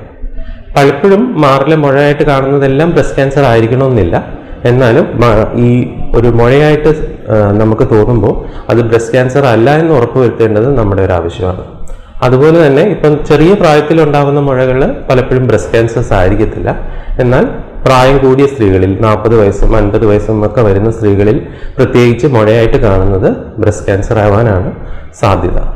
അതുപോലെ തന്നെ ഈ മുഴ പെട്ടെന്നുണ്ടാവുകയും വളരെ പെട്ടെന്ന് വലുതാവുകയോ ഒക്കെ ചെയ്യുമ്പോൾ അത് കൂടുതലും ബ്രസ്റ്റ് ക്യാൻസർ ആവാനുള്ള സാധ്യത കൂടുതലാണ്. ബ്രസ്റ്റ് ക്യാൻസർ ബ്രസ്റ്റിൽ മുഴയായിട്ട് മാത്രമായിരിക്കത്തില്ല വരിക, കക്ഷത്തോ കഴുത്തിൻ്റെ താഴ്ഭാഗത്തോ മുഴകളായിട്ടും ചിലപ്പോൾ പ്രസന്റ് ചെയ്യാറുണ്ട്.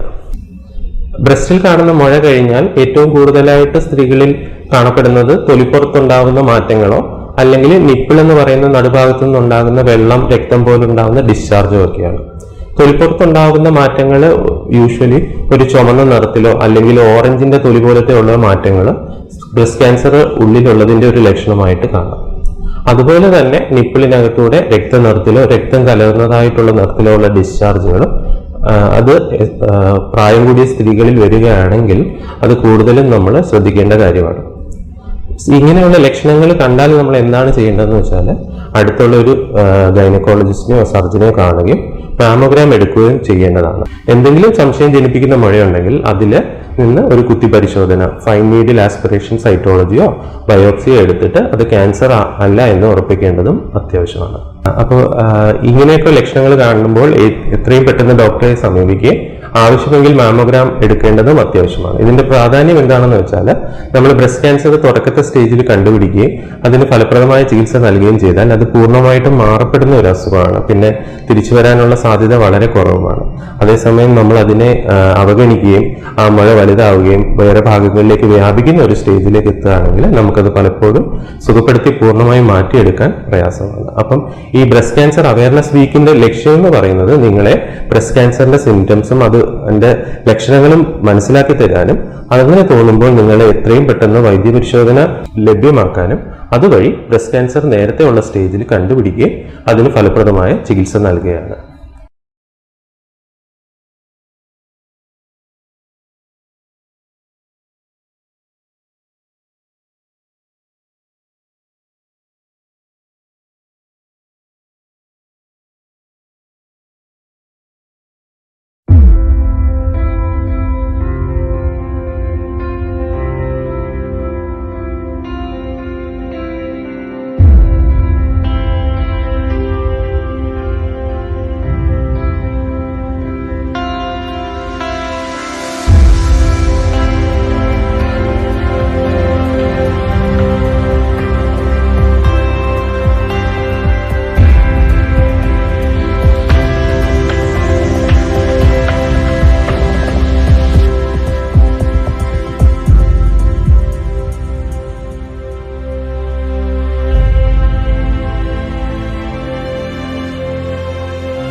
നമസ്കാരം, ഞാൻ ഡോക്ടർ ഫിലിപ്പ് ഡാനിയൽ, സ്ലീവ മെഡിസിറ്റി പാലായിൽ മെഡിക്കൽ ഗ്യാസ്ട്രോൻട്രോളജിയിൽ കൺസൾട്ടൻ്റാണ്. ഞാനിന്ന് നിങ്ങളോട് സംസാരിക്കാൻ ആഗ്രഹിക്കുന്നത് ലിവർ സിറോസിസിനെ കുറിച്ചാണ്.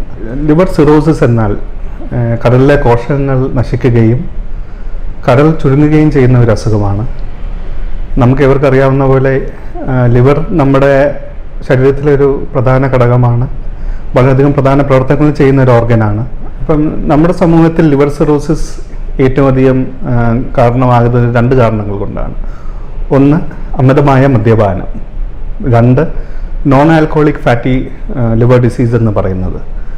അല്ലെങ്കിൽ ഈ അമിത ശരീരത്തിൽ തടിയുള്ളവർ, ഡയബറ്റിസ്, BP-യുടെ അസുഖം, കൊളസ്ട്രോളിൻ്റെ അസുഖം എന്നിവയുള്ളവർ ലിവറിൽ കൊഴുപ്പടിയുന്നു, ഫാറ്റി ലിവർ ആകുന്നു.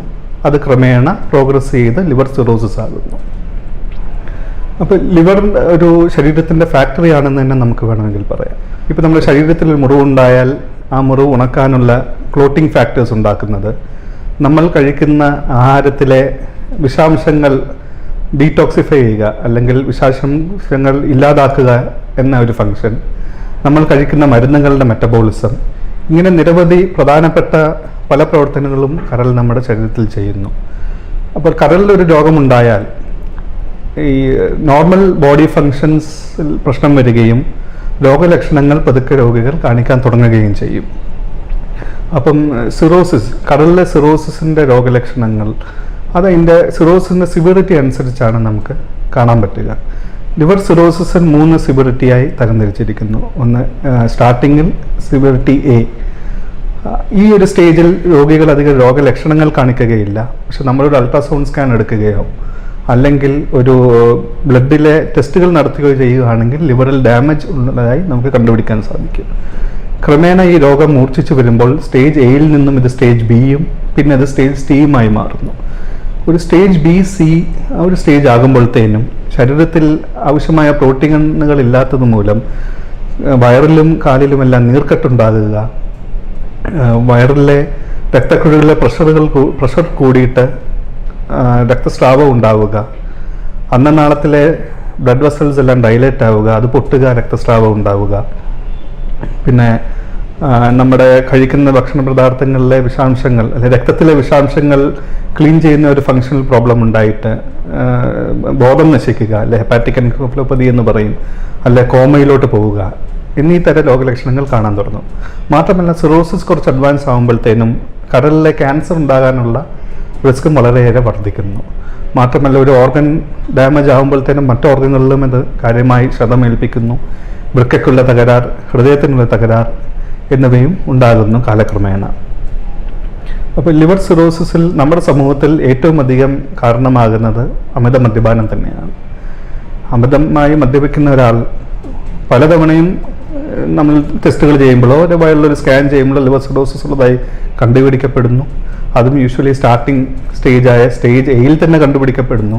പക്ഷേ ഇവിടെ മദ്യാസക്തി കാരണം ഇവർക്ക് മദ്യം നിർത്താൻ ആകാതെ വീണ്ടും മദ്യം ഉപയോഗിക്കുകയും ക്രമേണ ഇത് സ്റ്റേജ് ബിയിലോട്ടും സിയിലോട്ടും പോവുകയും ചെയ്യുന്നു. നമ്മൾ ശ്രദ്ധിക്കേണ്ട ഒരു കാര്യം എന്ന് പറഞ്ഞാൽ ലിവർ സിറോസിസ് ഒരിക്കൽ ആയിക്കഴിഞ്ഞാൽ, ലിവർ നശിച്ചു കഴിഞ്ഞാൽ പിന്നെ നമുക്ക് ലിവറിനെ തിരിച്ചു കൊണ്ടുവരാൻ സാധാരണ മരുന്നുകളോ ശസ്ത്രക്രിയയോ ഒന്നും കൊണ്ടാകയില്ല.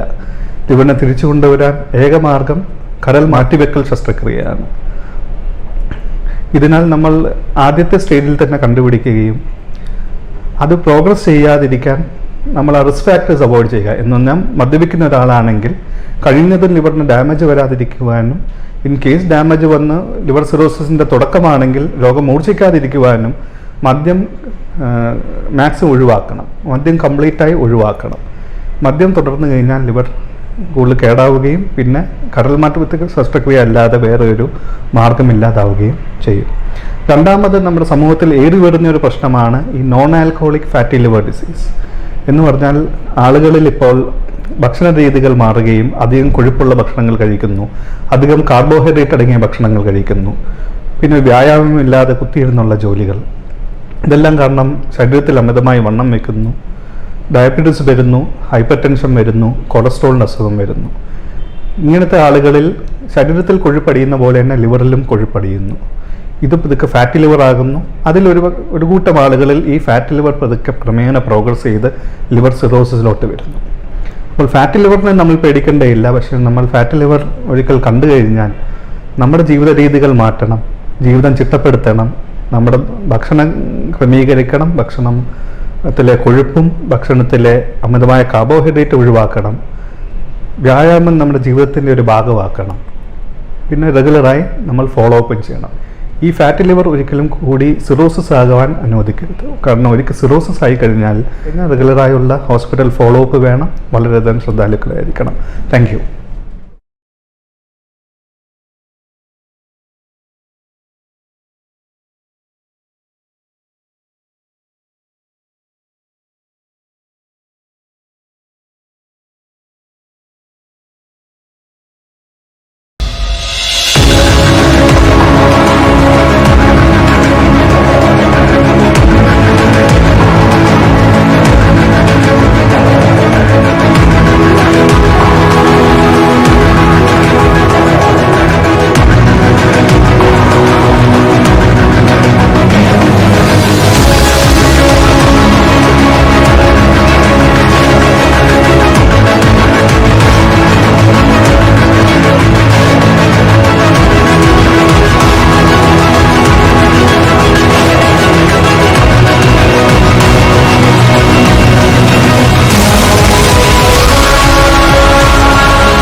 നമസ്കാരം, ഞാൻ doctor Amrutha Elizabeth Varghese, consultant dermatologist and cosmetologist, Sleeva medicity പാല.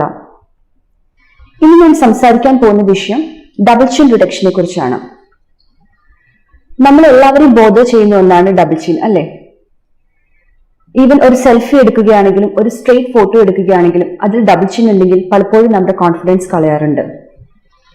എങ്കിൽ ഈ ഡബിൾ ചിന്നിന് ഇപ്പോൾ ട്രീറ്റ്മെന്റ് അവൈലബിൾ ആണ്. ഒരു സിമ്പിൾ OPD പ്രൊസീജിയറിൽ നമുക്ക് ചെയ്യാവുന്നതേ ഉള്ളൂ. ഇനി എന്തുകൊണ്ടാണ് ഈ ഡബിൾ ചിൻ വരുന്നത്? ഒന്നുമില്ലെങ്കിൽ നമുക്ക് വെയിറ്റ് വേരിയേഷൻ വരുമ്പോൾ അതിന്റെ ഫലമായി ഫാറ്റ് ഡെപ്പോസിഷൻ ചിന്നിന്റെ അടിയിൽ ഉണ്ടാവുകയും അങ്ങനെ ഡബിൾ ചിൻ വരുന്നു.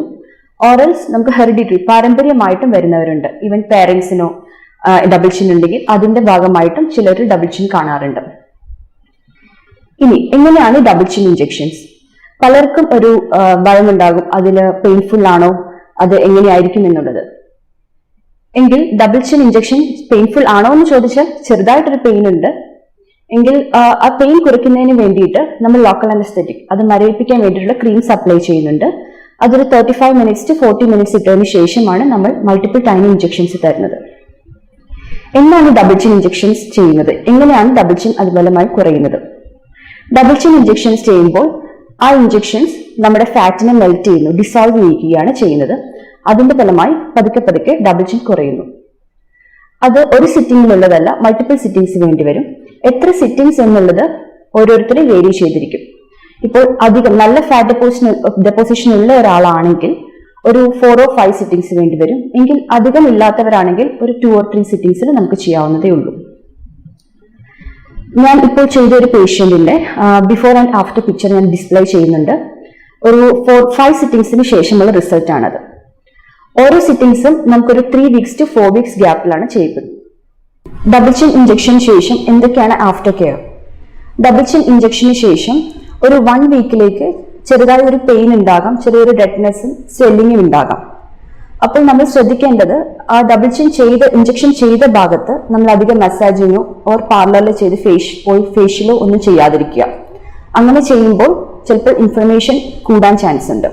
ഒരു 1 വീക്കിനുള്ളിൽ ഇതെല്ലാം സബ്സൈഡ് ആവുകയും പതുക്കെ പതുക്കെ ഫാറ്റ് ഡിസോൾവ് ചെയ്ത് ഡബിൾ ചിൻ കുറയുകയാണ് ചെയ്യുന്നത്. അപ്പോൾ ഇത്രയും സിമ്പിൾ ആയിട്ടുള്ള പ്രൊസീജിയർ ആണ് ഡബിൾ ചിൻ റിഡക്ഷൻ. അപ്പോൾ ഇനി ആരും ഡബിൾ ചിന്നിനെ പറ്റി വറി ചെയ്യേണ്ട ആവശ്യമില്ല. Thank U.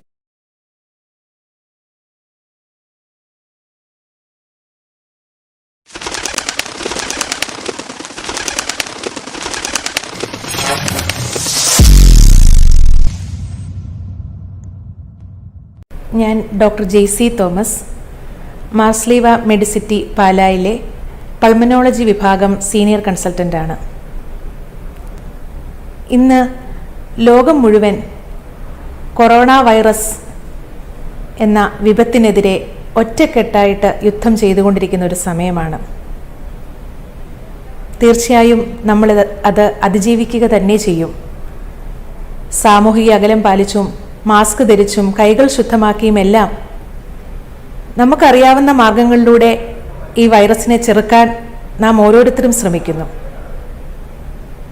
ഇതുപോലെ തന്നെ ലോകത്ത് കാലങ്ങളായി ഒരു വലിയ വിപത്തായി നിൽക്കുന്ന, എന്നാൽ നമുക്ക് തടയാൻ പറ്റുന്ന ഒരവസ്ഥയെക്കുറിച്ച്, ഒരു രോഗാവസ്ഥയെക്കുറിച്ചാണ് ഇന്ന് നിങ്ങളോട് ഷെയർ ചെയ്യാൻ ഞാൻ ആഗ്രഹിക്കുന്നത്. മെയ് 31 ലോകത്തിലെമ്പാടും വേൾഡ് ആൻറ്റി ടുബാക്കോ ഡേ, പുകവലി വിരുദ്ധ ദിനമായി ആചരിക്കുന്നു. പുകയിലയുടെ ദൂഷ്യവശങ്ങളെക്കുറിച്ചും അത് നമുക്ക് ഓരോരുത്തർക്കും നമ്മുടെ വ്യക്തികളിലും സമൂഹത്തിലും ഉണ്ടാക്കുന്ന പ്രത്യാഘാതങ്ങളെക്കുറിച്ചും ഒന്ന് ചിന്തിക്കാനും അതിനെക്കുറിച്ച് ബോധവൽക്കരിക്കാനും വേണ്ടിയാണ് ഈ ദിനം കൊണ്ടുദ്ദേശിക്കുന്നത്. ഓരോ വർഷവും ലോകത്ത് ഏകദേശം 8 ദശലക്ഷത്തിലധികം ആളുകൾ പുകവലി മൂലമുള്ള രോഗങ്ങളാൽ മരണപ്പെടുന്നു. 4 സെക്കൻഡിൽ ഒരാൾ വീതം പുകവലി മൂലമുള്ള രോഗങ്ങളാൽ മരണപ്പെടുന്നു. പ്രധാനമായും പുകവലി ശ്വാസകോശത്തെയും ഹൃദയത്തെയും നാഡീവ്യൂഹത്തെയും ഒക്കെ ബാധിക്കുന്നു. ഹാർട്ട് അറ്റാക്ക് ഉണ്ടാവാനും സ്ട്രോക്ക് ഉണ്ടാവാനും ഒക്കെയുള്ള സാധ്യത പുകവലിക്കാത്തവരെ അപേക്ഷിച്ച് 2 മുതൽ 4% വരെ കൂടുതലാണ്. അതിൽ ഏറ്റവും പ്രധാനപ്പെട്ടത് ശ്വാസകോശം തന്നെയാണ്. പുക ഏറ്റവും കൂടുതൽ വിപത്തുണ്ടാക്കുന്നത് ശ്വാസകോശത്തിനാണ്. ലങ് ക്യാൻസറും പുകവലിയും തമ്മിൽ ഡയറക്റ്റ് റിലേഷനാണ്. 80% ശ്വാസകോശ ക്യാൻസറുകളുടെയും കാരണം പുകവലി തന്നെയാണ്. പുകവലി തുടർന്നുകൊണ്ടിരുന്നാൽ അതുകൊണ്ട് മരണം ഉണ്ടാവാനുള്ള സാധ്യതയും കൂടുന്നു. സ്ത്രീകളിലും പുരുഷന്മാരിലും പുകവലി മൂലമാണ് അധികവും ശ്വാസകോശ ക്യാൻസർ ഉണ്ടാകുന്നത്. ശ്വാസകോശം മാത്രമല്ല, വായ്, അന്നനാളം, ആമാശയം, കുടല് തുടങ്ങി ശരീരത്തിൻ്റെ മറ്റു ഭാഗങ്ങളിലും ക്യാൻസറുകൾ ഉണ്ടാക്കാനും മരണകരമാക്കാനും വരെ പുകയ്ക്ക് പ്രത്യേക കഴിവുണ്ട്. ലങ് ക്യാൻസർ പോലെ തന്നെയുള്ള ഒരു മറ്റൊരു അസുഖമാണ് COPD അഥവാ ക്രോണിക് ഒബ്സ്ട്രക്റ്റീവ് പൾമനറി ഡിസീസ്. അത് പുകവലി മൂലമുണ്ടാകുന്ന ഒരു പ്രധാന രോഗമാണ്. ശ്വാസകോശത്തിന് വായുവറകൾക്ക് കേടുണ്ടാക്കുകയും ശ്വാസകോശത്തിന്റെ കപ്പാസിറ്റി കുറയുകയും ചെയ്ത് രോഗിക്ക് സാധാരണഗതിയിൽ കിതപ്പ്, ഇടയ്ക്കിടയ്ക്കുള്ള ചുമ, ശ്വാസതടസ്സം, ഇടയ്ക്കിടയ്ക്ക് ശ്വാസകോശത്തിലുണ്ടാകുന്ന ഇൻഫെക്ഷൻസ്, അണുബാധ ഒക്കെയായിട്ടാണ് COPD രോഗികൾ ഹോസ്പിറ്റലിൽ വരുന്നത്. ഈ രോഗമുള്ളവർക്കറിയാം, തുടക്ക സ്റ്റേജിൽ പലപ്പോഴും പുകവലിക്കുന്നവർ ചുമയോ കിതപ്പോ തുടങ്ങിയാൽ പുകവലി കൊണ്ടുള്ള ചുമയാണ് എന്ന് അവർക്ക് തന്നെ അറിയാം. പക്ഷേ അത് പലപ്പോഴും ചികിത്സയ്ക്ക് വരാറില്ല. കുറച്ചുകൂടി കിതപ്പ് കൂടി വരുമ്പോഴാണ് പലപ്പോഴും ഡോക്ടറെ കൺസൾട്ട് ചെയ്യുന്നത്. അത് COPD എന്ന രോഗം കൂടാൻ ഇടയാക്കും. തുടക്ക സ്റ്റേജിൽ തന്നെ പുകവലി ഒഴിവാക്കുകയാണെങ്കിൽ നമുക്ക് നിയന്ത്രിക്കാനായിട്ട് പറ്റുന്ന ഒരു രോഗമാണ് COPD. അതുപോലെയാണ് ആസ്മയും. ആസ്മ രോഗമുള്ളവരിൽ പുകവലി കൂടി ഉണ്ടെങ്കിൽ ആസ്മ നിയന്ത്രണം ആക്കാനുള്ള സാധ്യത വളരെ കുറയും. ചികിത്സയോട് പ്രതികരിക്കാനുള്ള സാധ്യതയും കുറയും. അത് ശ്വാസകോശത്തിന് പെർമനന്റ് ആയിട്ടുള്ള ഡാമേജ്, കേടുപാടുകൾ വരുത്തുകയും അതുവഴി വിട്ടുമാറാത്ത ശ്വാസകോശ രോഗിയായിട്ട് ഓരോരുത്തരും മാറുകയും ചെയ്യും. പുകവലി മൂലമുള്ള മറ്റൊരു പ്രധാന ശ്വാസകോശ രോഗം ഇൻഡസ്ട്രീഷ്യൽ ലങ് ഡിസീസ് അഥവാ ലങ്സിനുണ്ടാകുന്ന ചുരുക്കമാണ്. അതുപോലെ ശ്വാസകോശ അണുബാധകളും പുകവലി മൂലമുണ്ടാകാം. നമ്മൾ പറഞ്ഞു തുടങ്ങിയത് കൊറോണ വൈറസിനെ കുറിച്ചാണ്. ഇക്കാലത്ത് പുകവലി, സിഗരറ്റിൻ്റെയോ ബീഡിയുടെയോ ഒക്കെ പുക പ്രധാനമായും നമ്മുടെ ഇമ്മ്യൂണിറ്റി കുറയ്ക്കുന്നു, രോഗപ്രതിരോധ ശക്തി കുറയ്ക്കുന്നു എന്നത് വളരെ ക്ലിയർ ആയിട്ടുള്ളൊരു കാര്യമാണ്. രോഗപ്രതിരോധ ശക്തി കുറയ്ക്കുന്നതിനോടൊപ്പം തന്നെ ഇൻഫ്ലമേഷൻ, നീർക്കെട്ട് ഉണ്ടാവാനുള്ള സാധ്യതയും ലങ്സിൽ കൂടുന്നു. അതുകൊണ്ട് തന്നെ പുകവലിക്കുന്നവരിൽ കൊറോണ വൈറസ് പോലെയുള്ള വൈറസുകൾ എത്തുകയാണെങ്കിൽ അത് കൂടുതൽ സീരിയസ് ആയ അവസ്ഥയിലേക്ക് പോവാനും ശ്വാസകോശത്തിൽ കൂടുതൽ ഫെയിലിയർ ഉണ്ടാകുന്ന, ഓക്സിജൻ കുറയുന്ന ഒരവസ്ഥയും ഒക്കെ എത്താൻ സാധ്യതയുണ്ട്. അതുകൊണ്ട് തന്നെ ഈ കാലഘട്ടത്തിൽ പുകവലിക്കാതിരിക്കാൻ, പുകവലിക്കുന്ന ശീലമുള്ളവരുണ്ടെങ്കിൽ അത് മാറ്റിവെക്കാൻ പ്രത്യേകം ശ്രദ്ധിക്കേണ്ടത് അത്യാവശ്യമാണ്. ഡയറക്റ്റായിട്ട് പുകവലിക്കുന്നവർക്ക് മാത്രമല്ല പുകവലി കൊണ്ടുള്ള കുഴപ്പം. പലപ്പോഴും പുകവലി ഡയറക്റ്റായിട്ട് വലിക്കുന്നതിനേക്കാളും കൂടുതൽ അപകടം ഉണ്ടാക്കുന്നത് സെക്കൻഡ് ഹാൻഡ് സ്മോക്കിംഗ് അഥവാ പാസീവ് സ്മോക്കിംഗ് എന്ന് പറയുന്ന അവസ്ഥയിലാണ്. പുകവലി ഒരു ശീലമാകുന്നത് അതിലെ നിക്കോട്ടിൻ, കാർബൺ മോണോക്സൈഡ്, പല അരോമാറ്റിക് അമിനോ കാർബൺസ് എന്ന് പറയുന്ന ഒരുപാട് കെമിക്കൽ കോമ്പൗണ്ട്സ് അതിലുണ്ട്. ഇതൊക്കെ പലതും ക്യാൻസർ ഉണ്ടാക്കുന്ന, ഞാൻ മുമ്പ് പറഞ്ഞതുപോലെ ക്യാൻസർ ഉണ്ടാക്കുന്ന കെമിക്കൽസ് ആണ്. അപ്പം ഇതിൻ്റെ അഡിക്ഷൻ ഉണ്ടാവുന്നത് ഇവ ബ്രെയിനിനെ സ്റ്റിമുലേറ്റ് ചെയ്യുന്നത് കൊണ്ടാണ്. അപ്പോൾ ഒരു വ്യക്തി അവനുണ്ടാകുന്ന സുഖത്തിന് വേണ്ടിയിട്ട്, ഒരു സ്റ്റിമുലേഷന് വേണ്ടിയിട്ട് പലപ്പോഴും പുക വലിക്കുമ്പോൾ അതൊരു ശീലമായി മാറുകയും ആ ശീലം, ആ ദുശീലം അയാൾക്ക് മാത്രമല്ല ചുറ്റുമുള്ള കുടുംബാംഗങ്ങൾക്കും കുഞ്ഞു മക്കൾക്കുമൊക്കെ പ്രശ്നമായി തീരുകയും ചെയ്യും. പാസീവ് സ്മോക്കിംഗ് കൊണ്ട്, നമ്മുടെ അല്ലാത്ത കുറ്റം കൊണ്ട് ഈ പുകവലി മൂലമുള്ള രോഗങ്ങൾ ഉണ്ടാവുന്നവരുടെ കണക്ക് ഏകദേശം 7-8 ലക്ഷത്തോളം വരും. മരണം തന്നെ ലോകത്തില്. അതില് കുട്ടികളും പ്രധാനമായിട്ട് ഈ പുകവലി മൂലമുള്ള സൈഡ് എഫക്ട്സിന് സാധ്യതയുണ്ട് എന്നുള്ളത് ദുഃഖകരമായ വസ്തുതയാണ്. കുട്ടികളിൽ റിക്കറന്റ് ആയിട്ട് പലതവണ ഉണ്ടാകുന്ന റെസ്പിറേറ്ററി ഇൻഫെക്ഷൻസ്, ആസ്മ, ശ്വാസകോശത്തിലെ നീർക്കെട്ട് ഒക്കെ പുകവലി മൂലമുണ്ടാവാം. ചെവിയുടെ ഇൻഫെക്ഷൻസ് ഒക്കെ പുകവലി മൂലമുണ്ടാവാം. അതുപോലെ തന്നെ ഗർഭിണികളിൽ കുഞ്ഞുങ്ങൾക്ക് ആവശ്യത്തിന് വളർച്ചയില്ലാതിരിക്കുക തുടങ്ങിയ അവസ്ഥയും പെട്ടെന്ന് മരണം വരെ സംഭവിക്കുന്ന അവസ്ഥ വരെ പുകവലി മൂലം ഉണ്ടാവാം കുഞ്ഞുങ്ങൾക്ക്. അതുകൊണ്ട് നമ്മുടെ കുടുംബത്തിന് വേണ്ടി കൂടെ ഈ ഒരു ശീലത്തിൽ നിന്ന് മാറി നിൽക്കേണ്ടത് അത്യാവശ്യമാണ്. നമ്മൾ മാത്രമല്ല മറ്റുള്ളവരെയും ഇതിൽ നിന്ന് രക്ഷിക്കേണ്ടത് ആവശ്യമാണ്. പുകവലി എന്ന് പറയുമ്പോൾ പലപ്പോഴും ഈ സ്മോക്കിംഗ് 2 തരത്തിലുണ്ട്. ഒന്നൊരു പുകയുള്ള നമ്മൾ സിഗരറ്റ്, ബീഡി എന്നൊക്കെ പറയുന്ന സാധാരണ വലിക്കുന്നത്. ഇന്നത്തെ യുവജനങ്ങളിൽ അത് കുറച്ച് കുറഞ്ഞു വരുന്നതായിട്ടാണ് കണ്ടുവരുന്നത്. പക്ഷേ പുകരഹിത സ്മോക്ക്ലെസ് ടുബാക്കോയുണ്ട്. രണ്ടും ടുബാക്കോ തന്നെയാണ്. എല്ലാത്തിലും ഈ വിഷകരമായ കാർബൺ മോണോക്സൈഡും നിക്കോട്ടിനും ടാറും ഒക്കെ ഒരേ അളവിൽ ചെറിയ ഏറ്റക്കുറച്ചിലുകൾ ഉണ്ടാകാമെന്നേ ഉള്ളൂ. ഇതെല്ലാം ക്യാൻസറും മറ്റ് മാരക രോഗങ്ങളും ഉണ്ടാക്കാവുന്ന പദാർത്ഥങ്ങൾ തന്നെ ഈ എല്ലാത്തിലുമുണ്ട്. അപ്പോൾ യുവാക്കളും ചെറുപ്പക്കാരും, ഈവൻ സ്കൂൾ കുട്ടികൾ പോലും ഇന്ന് പലപ്പോഴും ഹാൻഡ്സ് ഇങ്ങനെയുള്ള പുകരഹിത പുകയില ഉപയോഗിക്കുന്നതായിട്ട് കണ്ടുവരാറുണ്ട്. പാൻ ഹാൻഡ്സ് അങ്ങനെയൊക്കെ ഉള്ളത്. അത് മറ്റുള്ളവർ പുകയില്ലാത്തതുകൊണ്ട് ചിലപ്പോൾ അറിഞ്ഞില്ല എന്ന് വരാം. പക്ഷെ അത് കൂടുതൽ വിപത്താണെന്ന് അവരെ ബോധവൽക്കരിക്കേണ്ടത് വളരെ അത്യാവശ്യമാണ്. ഇപ്പോൾ ഈ സമയം നമ്മളെല്ലാവരും ഒരു ലോക്ക്ഡൌൺ ഫേസിലാണ്. കുറേയൊക്കെ നമ്മുടെ ചുറ്റുമുള്ള സമൂഹത്തെ നിന്ന് മാറി നിന്ന് നമ്മളെ തന്നെ ഒന്ന് സ്നേഹിച്ചു തുടങ്ങി. അസുഖം വരരുത് എന്ന് ഒന്നുമല്ലെങ്കിൽ നമ്മൾ കൂടുതൽ പേരും ആഗ്രഹിക്കുന്ന ഒരു സമയമാണ്. നമ്മളെയും നമ്മുടെ ഫാമിലിയെയും പ്രൊട്ടക്റ്റ് ചെയ്യണം എന്നാഗ്രഹിക്കുന്ന സമയമാണ്. അതുകൊണ്ട് തന്നെ ഞാൻ കരുതുന്നു ഇങ്ങനെയുള്ള അഡിക്ഷൻസ് നിർത്താനും ഒരു നല്ല സമയമാണ് ഈ കൊറോണ കാലഘട്ടം.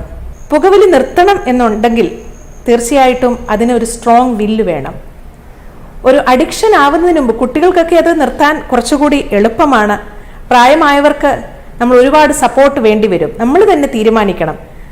കുറച്ചുകൊണ്ട് വരുന്നതിനേക്കാൾ പെട്ടെന്ന് ഒരു ദിവസം നിശ്ചയിച്ച് പെട്ടെന്ന് ഒരു ദിവസം അങ്ങ് നിർത്തുകയാണ് ഏറ്റവും അഭികാമ്യം. നമ്മളുടെ ആ തീരുമാനത്തോടൊപ്പം ചിലർക്ക് സപ്പോർട്ട് വേണ്ടി വരും. നമ്മുടെ ഫാമിലി മെമ്പേഴ്സിൻ്റെ സപ്പോർട്ട്, ചിലപ്പോൾ ഹോസ്പിറ്റൽ ഡോക്ടറിൻ്റെയും കൗൺസിലേഴ്സിൻ്റെയും ഒക്കെ സപ്പോർട്ട് ഒക്കെ വേണ്ടി വരും പുകവലി നിർത്താനായിട്ട്. അതുപോലെ ട്രിഗറിങ് ഫാക്ടേഴ്സ് ഉണ്ട്. നമുക്ക് പുകവലിക്കാൻ പ്രേരകം ആകുന്ന ഘടകങ്ങൾ അതൊക്കെ മാറ്റിവെക്കണം. വീട്ടിൽ ആഷ്ട്രേ വെക്കുക, അല്ലെ പുകയുടെ സ്മെല്ല്, പുകവലിക്കാനുള്ള സാഹചര്യങ്ങൾ, കൂട്ടുകാരുമായിട്ടുള്ള സമ്പർക്കം. ഇപ്പം ഏതായാലും ആ സമ്പർക്കങ്ങളൊക്കെ കുറവാണ് എന്നത് നല്ല കാര്യമാണ് എന്നാണ് ഞാൻ ഉദ്ദേശിച്ചത്. അപ്പോൾ ഇങ്ങനെയുള്ള സമ്പർക്കങ്ങളൊക്കെ ഒന്ന് മാറ്റി നിർത്തിയാൽ നമുക്ക് പുകവലിക്കാനുള്ള ആ ടെൻഡൻസി ഒന്ന് മാറിക്കിട്ടും. അതുപോലെ ഒരുപാട് സ്പൈസി ഫുഡും മദ്യം, ആൽക്കഹോളിൻ്റെ ഉപയോഗവും പുകവലി ഒന്ന് മദ്യപിച്ചു കഴിഞ്ഞാൽ കൂടെ ഒരു പുകയും കൂടെ വിടാനൊക്കെ ഒരു താല്പര്യം ഉണ്ടാവാം പലർക്കും. അപ്പോൾ ആൽക്കഹോളും ഒക്കെ പുകവലി കൂട്ടുന്ന കാര്യങ്ങളാണ്. അപ്പോൾ അതുമൊക്കെ ഒന്ന് മാറ്റി വെക്കുകയാണെങ്കിൽ പുകവലിയുടെ ടെൻഡൻസി ഈ കാലഘട്ടത്തിൽ കുറയ്ക്കാൻ പറ്റും. ഇനി ചിലർക്ക് ഒരു നിവൃത്തിയുമില്ല, ഈ കാര്യങ്ങളൊക്കെ കൊണ്ടും പുകവലി നിർത്താൻ പറ്റാത്ത രീതിയിലുള്ള അഡിക്ഷൻ ഉണ്ടെങ്കിൽ തീർച്ചയായും മെഡിക്കൽ ഹെൽപ്പുണ്ട്. ഹോസ്പിറ്റലുകളിൽ സ്മോക്കിംഗ് സെസേഷൻ ക്ലിനിക് ഉണ്ട് പുകവലി നിർത്താനുള്ളത്. കൗൺസിലിങ്ങും, ചിലർക്ക് മാത്രം മരുന്നുകളുടെയും സഹായത്തോടെ പുകവലി പൂർണ്ണമായിട്ട് നിർത്താൻ പറ്റും.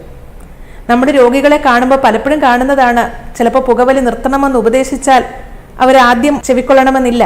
പക്ഷേ ഈ ശ്വാസം മുട്ടലോ കിതപ്പോ മറ്റെന്തെങ്കിലും അസുഖം, ഒരു ഹാർട്ട് അറ്റാക്കോ ഒക്കെ ഒരിക്കൽ വന്നു കഴിഞ്ഞാൽ പെട്ടെന്ന് 2 ദിവസം കൊണ്ട് തന്നെ അവർ പുകവലിയൊക്കെ പൂർണ്ണമായിട്ട് നിർത്തും. ആ ഒരു സാഹചര്യത്തിലേക്ക് പോകാതിരിക്കാനാണ്, അസുഖം ഉണ്ടായിട്ട് നിർത്താതെ അതിനു മുമ്പ് തന്നെ നിർത്താൻ, ഈ ശീലത്തിൽ നിന്ന് മാറി നിൽക്കാനാണ് എല്ലാവരും ശ്രദ്ധിക്കേണ്ടത്.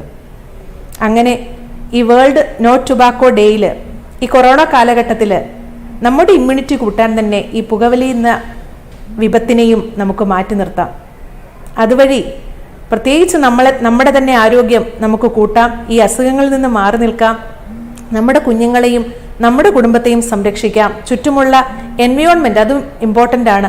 ക്യാൻസറിന് കാരണമാകുന്ന രീതിയിലുള്ള പദാർത്ഥങ്ങൾ നമ്മുടെ ചുറ്റുമൊക്കെ മലിനമാകാതെ നമ്മുടെ ചുറ്റുമുള്ള പ്രകൃതിയും ശുദ്ധമാക്കാം. അങ്ങനെ ഞാനൊരു പൾമനോളജിസ്റ്റ് ആയതുകൊണ്ട് തന്നെ എല്ലാവരും ശുദ്ധമായ വായു ശ്വസിക്കട്ടെ, നല്ല ആരോഗ്യമുള്ള ശ്വാസകോശത്തോടെ ആയിരിക്കട്ടെ എന്ന് ആഗ്രഹിക്കുന്നു. അങ്ങനെ പുകവലി പൂർണ്ണമായിട്ടും നിർത്താനായിട്ട് എല്ലാവരെയും ആഹ്വാനം ചെയ്യുന്നു. Thank you.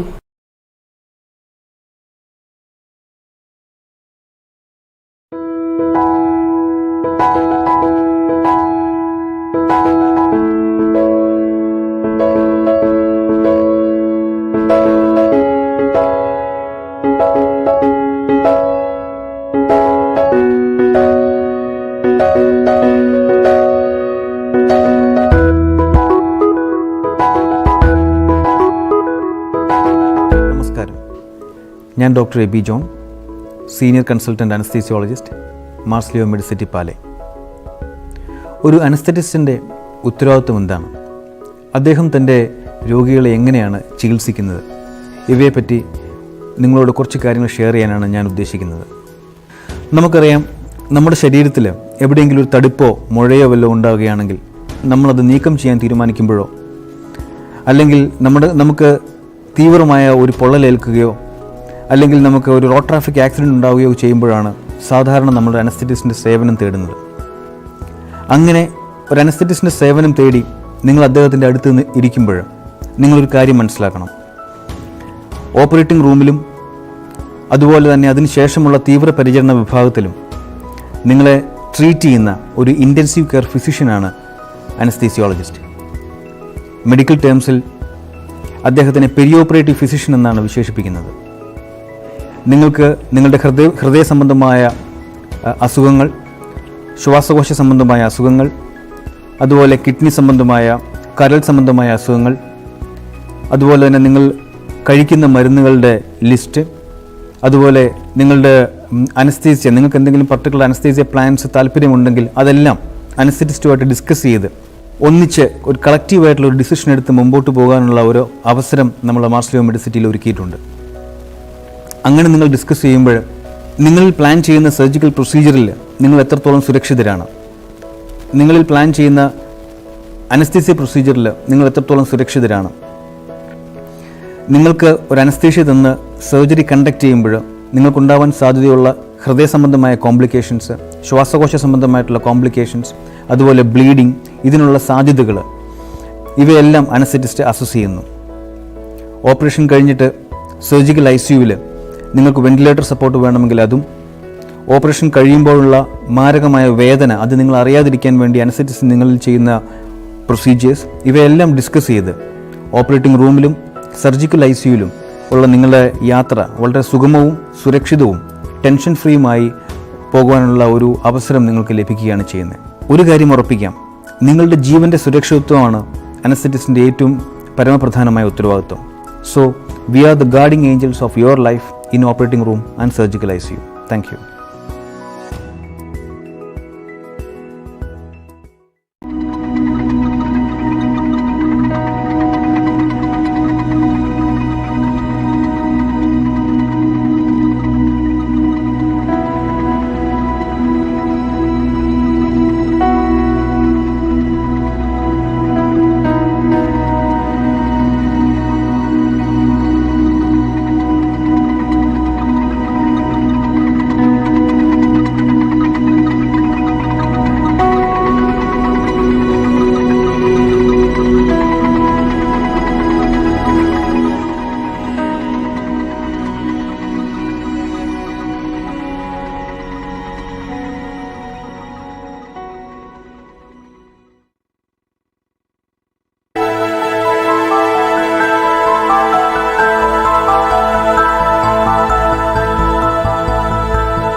നമസ്കാരം, ഞാൻ doctor Jis Thomas, consultant paediatrician, Mar Sleeva medicity Pala.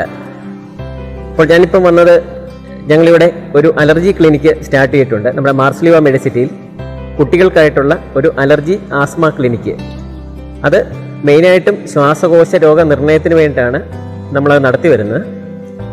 ഇനി അത് എങ്ങനെയുള്ള കുട്ടികൾക്കാണ് നമ്മൾ അലർജി ടെസ്റ്റ് നടത്തേണ്ടത്? നിങ്ങളുടെ കുട്ടികൾക്ക് അലർജി ഉണ്ടെന്ന് നമുക്ക് എങ്ങനെ മനസ്സിലാവും? നമ്മൾ കുട്ടികളെ ശ്രദ്ധിച്ചാൽ മനസ്സിലാവും. ചില കുട്ടികൾക്ക് രാവിലെ എണീക്കുമ്പം കണ്ടിന്യൂസ് ആയിട്ടുള്ള തുമ്മൽ, ജലദോഷം, ചുമ, പിന്നെ ചെറിയ ജലദോഷം വന്നാൽ അത് പെട്ടെന്ന് ചുമയായി മാറുക, കഫക്കെട്ടായി മാറുക, ശ്വാസം മുട്ടൽ, അതാണ് അലർജിയുടെ ലക്ഷണങ്ങൾ. പെട്ടെന്ന് കാലാവസ്ഥയിലുള്ള മാറ്റങ്ങൾ, അതായത് പെട്ടെന്ന് മഴ വരിക, ഇല്ല പൊടിയടിക്കുക, അല്ലെങ്കിൽ എന്തെങ്കിലും ആഹാര സാധനങ്ങൾ കഴിക്കുക, അങ്ങനെ ചെറിയ അലർജിയിൽ നിന്ന് തുടങ്ങി ജലദോഷം, ചുമ, ശ്വാസം മുട്ടൽ, അങ്ങനെ വന്ന് ശക്തിയായ ന്യൂമോണിയയിലേക്കൊക്കെ മുന്നോട്ട് പോകാനുള്ളൊരു സാധ്യതയുണ്ട്. അപ്പം ഇങ്ങനെ ഈ രോഗലക്ഷണങ്ങളുള്ള കുട്ടികൾ, അതായത് പെട്ടെന്ന് ജലദോഷം തുടങ്ങി ചുമയും ശ്വാസം മുട്ടലായി മാറുന്ന കുട്ടികളെ എത്രയും പെട്ടെന്ന് ഇങ്ങനെ ഒരു അലർജി ക്ലിനിക്കിൽ കാണിച്ച് നമ്മൾ അതിനുള്ള ശരിയായിട്ടുള്ള ചികിത്സ നേടേണ്ടതാണ്. ഇനി ഈ അലർജി ഉണ്ടെന്ന് നമ്മൾ എങ്ങനെ തിരിച്ചറിയും? ഇപ്പം ഞാൻ ഈ പറഞ്ഞ പോലെ തന്നെ ഈ രോഗലക്ഷണങ്ങളുള്ള കുട്ടികളെ നമ്മൾ അലർജി ക്ലിനിക്കിൽ കൊണ്ടുവരുന്നു. അവിടെ 2 തരം പരിശോധനകളാണ് ഉള്ളത്. ഒന്ന്, കുട്ടിയുടെ ബ്ലഡ് ടെസ്റ്റ് ചെയ്യുന്നു. ബ്ലഡ് ടെസ്റ്റ് ചെയ്ത് അതിൽ അലർജിയുടെ അണുക്കൾ, ഇയോസിനോഫിൽ എന്ന് പറഞ്ഞ് അലർജിയുടെ അണുക്കളുണ്ട്, അതിൻ്റെ അളവ് നോക്കുക. പിന്നെ IgE ലെവൽ, അതായത് ബ്ലഡിലുള്ള ആകെയുള്ള അലർജിയുടെ അണുക്കൾ എത്രയുണ്ടെന്നുള്ളത് നോക്കുക. ഈ 2 ടെസ്റ്റുകളാണ് മെയിനായിട്ടും ബ്ലഡ് ടെസ്റ്റായിട്ട് ചെയ്യുന്നത്. ഇനി ഇങ്ങനെ ബ്ലഡ് ടെസ്റ്റ് ചെയ്തു, നിങ്ങളുടെ കുട്ടികൾക്ക് അലർജിയുടെ അണുക്കൾ കൂടുതലാണെന്ന് കണ്ടു, അങ്ങനെയാണെങ്കിൽ ചെയ്യുന്ന അടുത്ത ടെസ്റ്റാണ് പൾമണറി ഫങ്ഷൻ ടെസ്റ്റ് അഥവാ PFT. അതായത് ഒരു കുഴലുണ്ട്, ആ കുഴലിൽ കൂടെ നമ്മൾ ഊതി നോക്കുകയാണെങ്കിൽ നമ്മുടെ ശ്വാസകോശത്തിൻ്റെ ശേഷി എത്രയാണെന്ന് കറക്റ്റ് മനസ്സിലാക്കാൻ സാധിക്കുന്നു. നോർമൽ ഉള്ള ശ്വാസകോശത്തിൻ്റെ ശേഷിയിൽ നിന്നും ഒരു 80% കുറവാണെങ്കിൽ നമുക്ക് മനസ്സിലാക്കാൻ സാധിക്കും കുട്ടിക്ക് ശ്വാസകോശ സംബന്ധമായിട്ട് ചെറിയ അസുഖമുണ്ട്. അപ്പം അലർജി വരികയാണെങ്കിൽ നമ്മുടെ ശ്വാസകോശത്തിൽ എന്താണ് സംഭവിക്കുന്നത്? ചെറിയ നീർവീഴ്ച ഉണ്ടാകുന്നു, തന്മൂലമായിട്ട് ശ്വാസകോശം ചെറുതായിട്ട് ചുരുങ്ങുന്നു. അങ്ങനെ വരുമ്പോഴാണ് അതിൻ്റെ ശേഷി കുറഞ്ഞു പോകുന്നത്. അങ്ങനെ 80% കുറവുള്ള കുട്ടികൾക്ക് നമ്മൾ തിരിച്ചറിഞ്ഞ് അവർക്ക് ചികിത്സ സ്റ്റാർട്ട് ചെയ്യുന്നു. അതിന് മുകളിലുള്ള കുട്ടികൾക്ക് നമ്മൾ അലർജിക്ക് കാരണമാകാവുന്ന കാരണങ്ങളുണ്ട്. അതായത് പൊടി, തണുപ്പ്, പിന്നെ ചില കുട്ടികൾക്ക് പുളിയോടുള്ള അലർജി കാണും, ഓറഞ്ച്, മുന്തിരി അങ്ങനെയുള്ള ആഹാര സാധനങ്ങളോട്. അത് സെലക്ട് ചെയ്ത് നമ്മൾ ഒഴിവാക്കുന്നു. ഇനി 80% താഴെയുള്ള കുട്ടികൾക്ക് 2 രീതിയിലുള്ള ചികിത്സയാണ് നൽകുന്നത്. ഒന്ന്, ചെറിയ പ്രതിരോധ മരുന്നുകളുണ്ട്, ടാബ്ലറ്റും അല്ലെങ്കിൽ സിറപ്പായിട്ട് കഴിക്കാവുന്നതാണ്. പിന്നെ 60% ശ്വാസകോശത്തിൻ്റെ ശേഷി താഴെയുള്ള കുട്ടികൾക്ക് നമ്മൾ ഇൻഹേലർ ചികിത്സയാണ് നൽകുന്നത്. അതായത് ചെറിയ ട്യൂബ് പോലെ ഉള്ളിലേക്ക് വലിക്കുന്ന ഇൻഹേലർ. അത് ഡോക്ടറുടെ നിർദ്ദേശപ്രകാരം കൃത്യമായി നമ്മൾ നോക്കുകയാണെങ്കിൽ 3 അല്ലെങ്കിൽ 6 മാസം കൊണ്ട് കുട്ടികളുടെ ഈ അലർജി, ശ്വാസകോശത്തിൻ്റെ അലർജി കംപ്ലീറ്റ് ആയിട്ട് മാറുന്നതാണ്. ഇനി ഇങ്ങനെ മാറിയില്ലെങ്കിൽ എന്താണ് സംഭവിക്കുക? ഈ അലർജി ഇങ്ങനെ നിന്നു, ശ്വാസകോശത്തിൻ്റെ ചുരുക്കം ഇപ്പം 80% ഉണ്ട്, അതിൽ നിന്നും പതുക്കിനെ 60%. അങ്ങനെ കുറഞ്ഞു വരുമ്പോൾ കുട്ടിക്ക് മുന്നോട്ട് ചിലപ്പം ആസ്മയാകാനുള്ള സാധ്യതയുണ്ട്. ആസ്മയായി കഴിഞ്ഞാൽ പിന്നെ അത് മാറാൻ ഭയങ്കര പാടാണ്. അതുകൊണ്ട് തുടക്കത്തിൽ തന്നെ ഇത് തിരിച്ചറിഞ്ഞ് അതിന് വേണ്ട ചികിത്സ കൊടുക്കുകയാണെങ്കിൽ കംപ്ലീറ്റ് ആയിട്ട് മാറ്റാൻ സാധിക്കുന്നതാണ്. അതുകൊണ്ട് ഈ അലർജി ക്ലിനിക്കിൽ ഈ എല്ലാവിധ സേവനങ്ങളും ലഭ്യമാണ്. അതായത് കുട്ടികൾ വരുന്നു, പരിശോധനയ്ക്ക് ശേഷം ഡോക്ടർമാർക്ക് ആവശ്യമെന്ന് തോന്നുന്നുണ്ടെങ്കിൽ ആദ്യം നമ്മൾ ബ്ലഡ് ടെസ്റ്റ് ചെയ്ത് നോക്കുന്നു. അതിൽ അലർജിയുടെ ലക്ഷണങ്ങൾ കാണുന്നുണ്ടെങ്കിൽ ഈ പറഞ്ഞ പോലെ ശ്വാസകോശത്തിൻ്റെ ശേഷി പരിശോധന നടത്തുന്നു. അതിനുശേഷം ആവശ്യമായ ചികിത്സ നൽകുന്നു. പിന്നെ എല്ലാ മാസവും നമ്മളത് ഫോളോ അപ്പ് ചെയ്യുന്നുണ്ട്. അടുത്ത മാസം ഈ കുട്ടികളെ ഫോളോ അപ്പ് ചെയ്ത് വീണ്ടും ഈ PFT എന്ന് പറഞ്ഞ ടെസ്റ്റ്, അതായത് ശ്വാസകോശത്തിൻ്റെ ശേഷി നോക്കുന്ന ടെസ്റ്റ് ചെയ്യുന്നു. അതിൽ ഇമ്പ്രൂവ്മെൻ്റ് ഉണ്ടെങ്കിൽ മരുന്നിൻ്റെ ഡോസ് കുറച്ച് കൊണ്ടുവന്ന് നിർത്തുന്നു. അപ്പം ഇത് വളരെ കൃത്യമായ രീതിയിൽ ഇവിടെ ലഭ്യമാണ്. അപ്പം നിങ്ങളുടെ കുട്ടികൾക്ക് ഈ പറയുന്ന ലക്ഷണങ്ങൾ എന്തെങ്കിലും ഉണ്ടെങ്കിൽ, അതായത് രാവിലെ എണീക്കുമ്പം കണ്ടിന്യൂസ് ആയിട്ടുള്ള തുമ്മൽ, പിന്നെ ചെറിയ ജലദോഷം വന്നാൽ പെട്ടെന്ന് തന്നെ കഫക്കെട്ടും ശ്വാസം മുട്ടലാകുക, ഇങ്ങനെ എന്തെങ്കിലും ലക്ഷണങ്ങൾ കാണുന്നുണ്ടെങ്കിൽ ഈ എത്രയും പെട്ടെന്ന് ഈ ഡോക്ടർമാരെ സമീപിച്ച് അലർജി ക്ലിനിക്കിൽ കാണിച്ച് അതിന് വേണ്ട ചികിത്സ നേടേണ്ടതാണ്.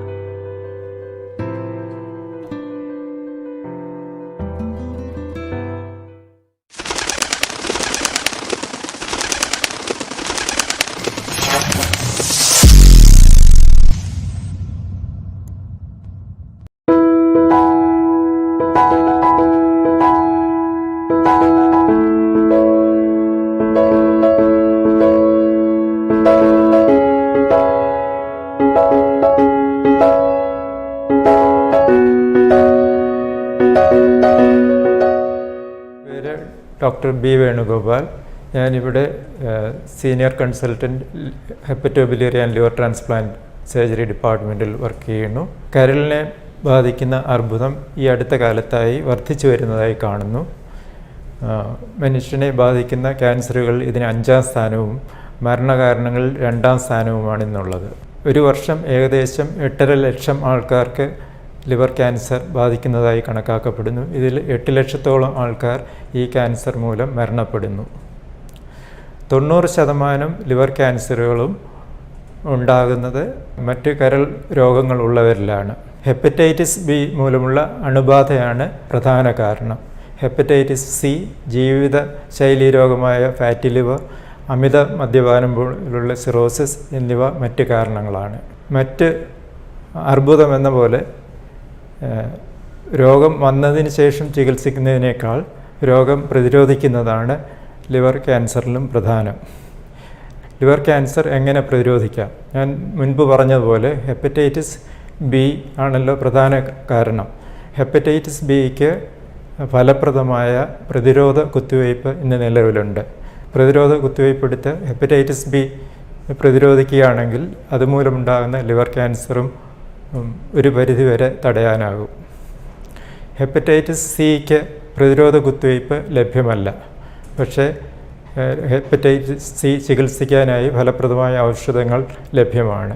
ഹെപ്പറ്റൈറ്റിസ് സി ഔഷധം മൂലം ചികിത്സിച്ച് ഭേദമാക്കിയാൽ കരളിലുണ്ടാകുന്ന ക്യാൻസറിൻ്റെ തോത് കുറയുന്നതായി കാണുന്നുണ്ട്. ജീവിതശൈലീ രോഗമായ ഫാറ്റി ലിവർ കൃത്യമായ വ്യായാമത്തിൽ കൂടെയും ഭക്ഷണ ക്രമീകരണത്തിലൂടെയും ഒരു പരിധിവരെ തടയാനാകും. അങ്ങനെ ഈ അസുഖം മൂലമുണ്ടാകുന്ന ക്യാൻസറും നിയന്ത്രിക്കാനാകും. അമിത മദ്യപാനം ഒഴിവാക്കിയാൽ അതുമൂലമുണ്ടാകുന്ന സിറോസിസ് നിയന്ത്രിക്കാനും അതുമൂലം ഉണ്ടാകുന്ന ക്യാൻസർ ഒരു പരിധി കുറയ്ക്കാനുമാകും. മറ്റ് ക്യാൻസർ പോലെ തന്നെ പ്രാരംഭ ദിശയിൽ കണ്ടുപിടിക്കുകയാണെങ്കിൽ കരൾ അർബുദം ചികിത്സിച്ച് ഭേദമാക്കാനാകും. രോഗലക്ഷണങ്ങൾ വളരെ വൈകിയാണ് പ്രത്യക്ഷപ്പെടുന്നത്. അതുമൂലം കരൾ രോഗമുള്ളവർ കൃത്യമായ ഇടവേളകളിൽ വൈദ്യപരിശോധന നടത്തേണ്ടതാണ്. പ്രാരംഭ ദിശയിൽ കണ്ടുപിടിക്കുന്നതിനായി 6 മാസം കൂടിയിരിക്കുമ്പോൾ അൾട്രാസൗണ്ട് സ്കാൻ ചെയ്യുക എന്നതാണ് പ്രധാനമായും ചെയ്യേണ്ടത്. പ്രാരംഭ ദിശയിൽ കണ്ടുപിടിക്കുകയാണെങ്കിൽ ലിവറിൻ്റെ പ്രവർത്തനം നോർമലാണെങ്കിൽ കരളിലെ മുഴ ശസ്ത്രക്രിയ മൂലം നീക്കം ചെയ്യാവുന്നതാണ്. കരളിൻ്റെ പ്രവർത്തനം മോശമാണെങ്കിൽ കരൾമാറ്റ ശസ്ത്രക്രിയ ചെയ്യുന്നതാണ് ഈ രോഗികൾക്ക് ഏറ്റവും ഉചിതമായ ചികിത്സാ രീതി. മറ്റ് മുഴ കരിച്ച് കളയുന്നതുൾപ്പെടെ മറ്റു ചികിത്സാ രീതികളും ലഭ്യമാണ്. കരൾ അർബുദം ചികിത്സിക്കാനായി ഔഷധങ്ങൾ ലഭ്യമാണെങ്കിലും ഇവ വളരെ ഫലപ്രദമല്ല.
നമസ്കാരം, ഞാൻ ഡോക്ടർ ജെയ്സി തോമസ്, പാല മാർസ്ലീവ മെഡിസിറ്റി ഹോസ്പിറ്റലിലെ ശ്വാസകോശ രോഗവിഭാഗം സീനിയർ കൺസൾട്ടൻ്റാണ്.